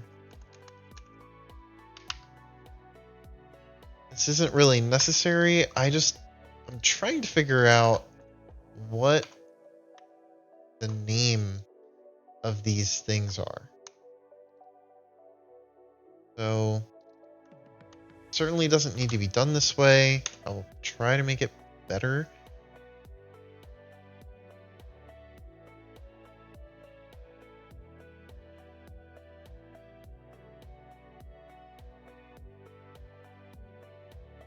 Okay, so the name of it really is getting totally weird. Which means that when I get the node animation player from the player, the name is no longer the same. And maybe I can just change that easily.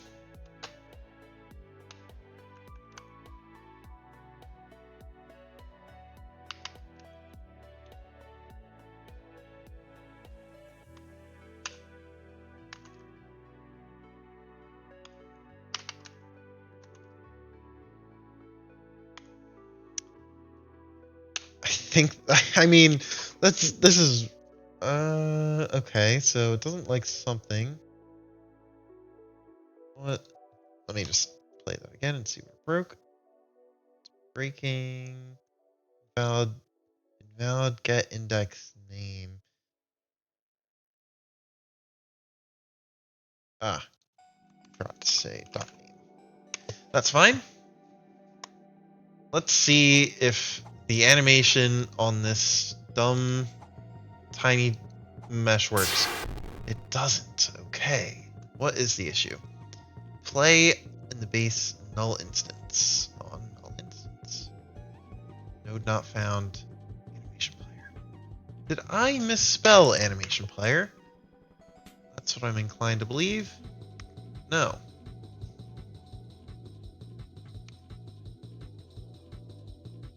So how isn't it finding it?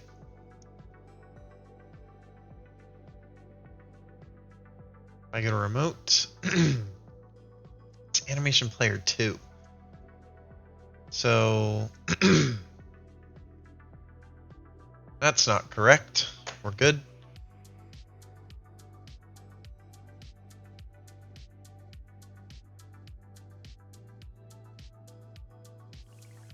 I need a way to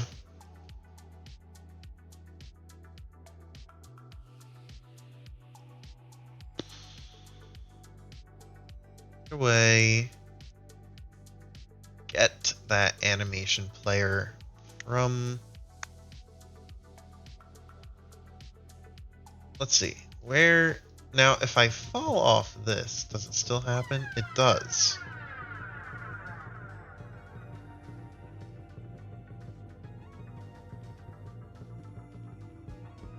That's because of this. So need a new way of getting the animation player from the player.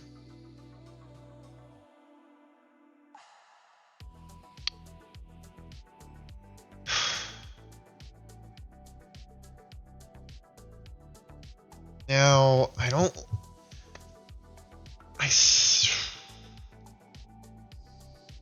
so this is the current mesh, but it's not actually the actual mesh. Because the actual mesh is the node. Well, the node contains the mesh. So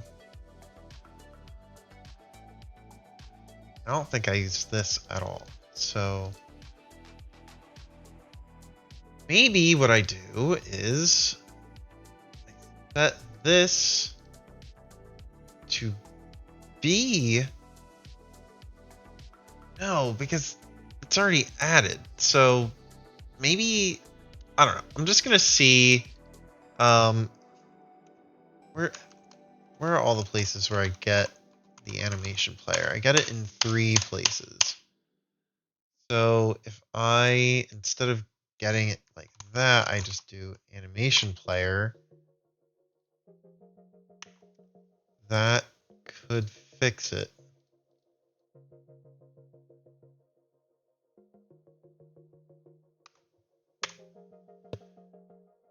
Now, I don't know if it will, but I am hoping.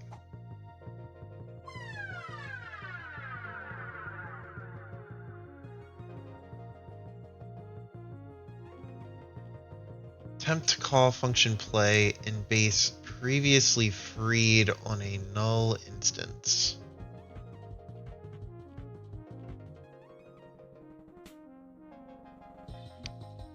It needs to be current animation player, I believe.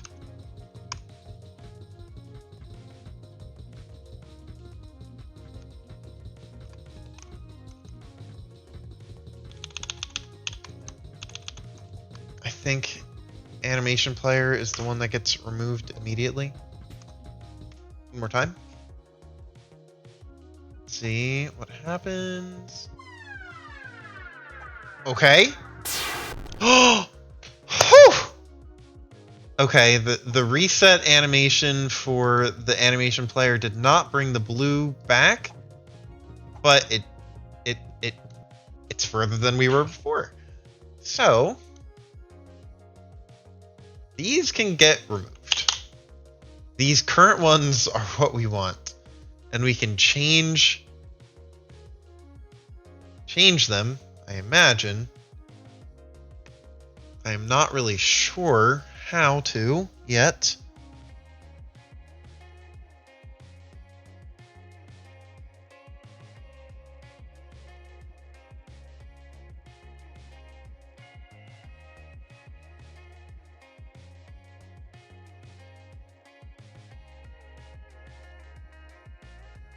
The process for changing them involves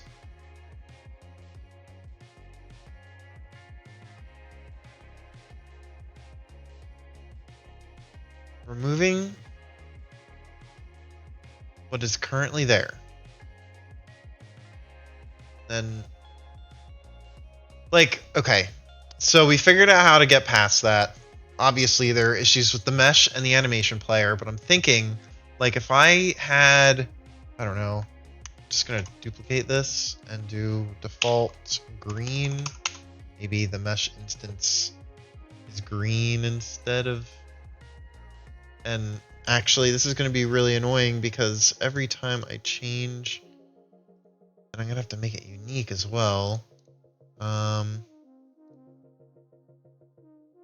Surface material overrides are completely different. But I'm going to have to make this unique. You know, the animations are going to change that. But if I wanted to change default to default green, then what would I have to do? Because the animation player and the mesh instance are different.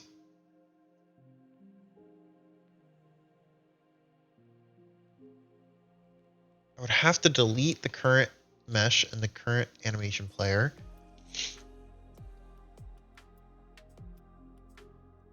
I have to set them to these nodes. And all that's going to have to get based off of what the player chooses at the store.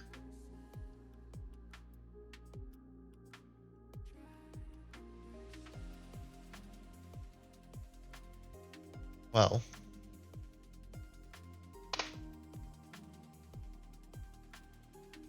that's going to be quite an interesting challenge to solve. I don't know if it is the best time to be doing that because it now is 1 in the morning. I'm not like super duper tired, but I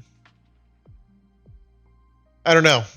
That's not a very good way to end a session, is it? Where the session actually the game looks worse at the end of it. The game now has an incorrect mesh, and the animation is still broken. However, I have little want to fix. Oh God, and it doesn't even. Oh my goodness.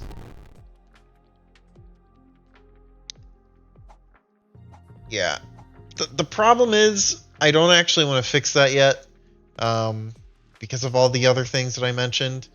Trying to replace the current mesh and the current animation player with another different mesh and a different animation player. If I decide not to remove it, I mean, I could literally just go like this and it'll look a lot better now. I think. Yeah, we're back to normalcy. Except normalcy doesn't actually work with the animation anymore. Die.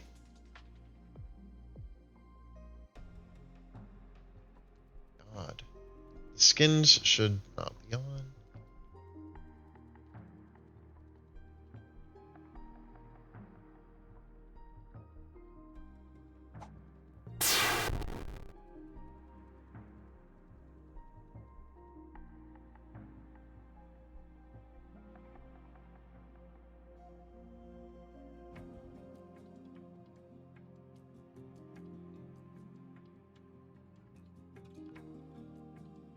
Now I'm more confused.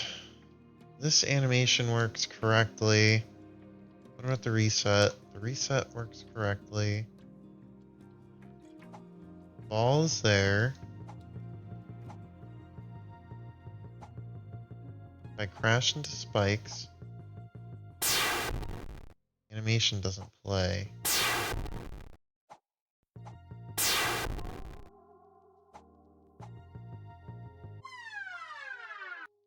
Now, is that because...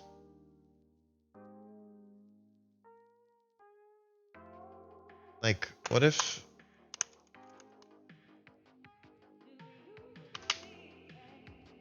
What if it's because I need to set...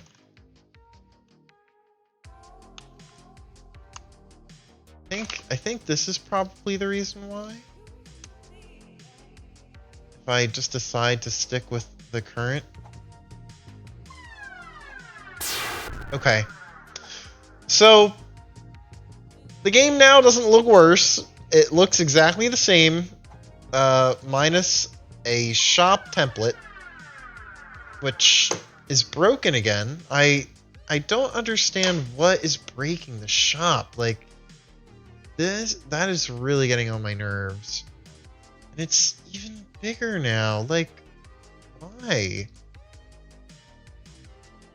I need to know what that issue is. Like, I can't reproduce it, but it's happened many times. If I open the shop, close the shop, it's all good. There's an animation, shop. I don't know what's changing the size of this. I don't think any of the animations changed this. None of this gets changed. So, yeah. No. That's really concerning, though.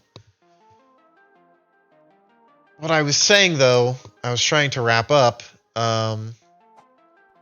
is that the game now has a very simple shop menu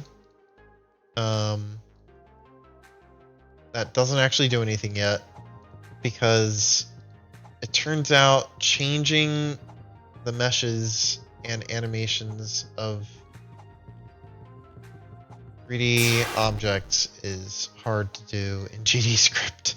Well, it's not hard to do. I mean, I just took forever to figure it out, which is unfortunate, but at least next time I will be able to do it faster, because I will have known what to do now. Other problem that I ran into, or that I'm running into now, is I need to be able to set new animations and new meshes to the player ball.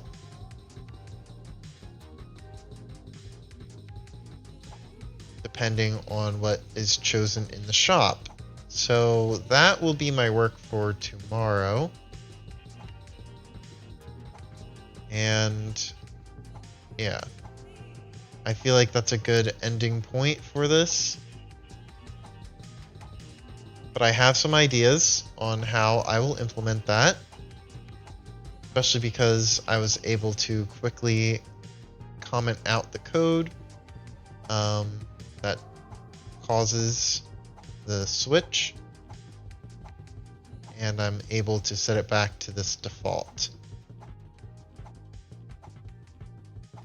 I'll end it with a decent run, breaking my desktop high score. Little thing about the pistons, I wish they had a shorter cooldown time. Oh god. 107 it is. Okay. Thank you for watching. I will continue these devlogs until this game is just straight up done.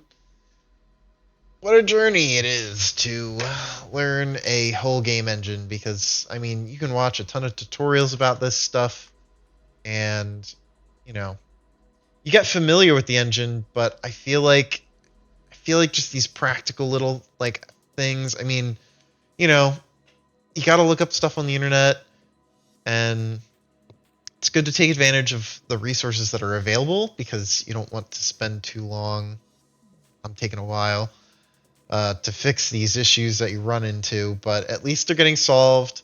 And hopefully I'll run into them less and less as I know the solution for them. But yeah, thanks for watching, and I will catch you in the next game dev session.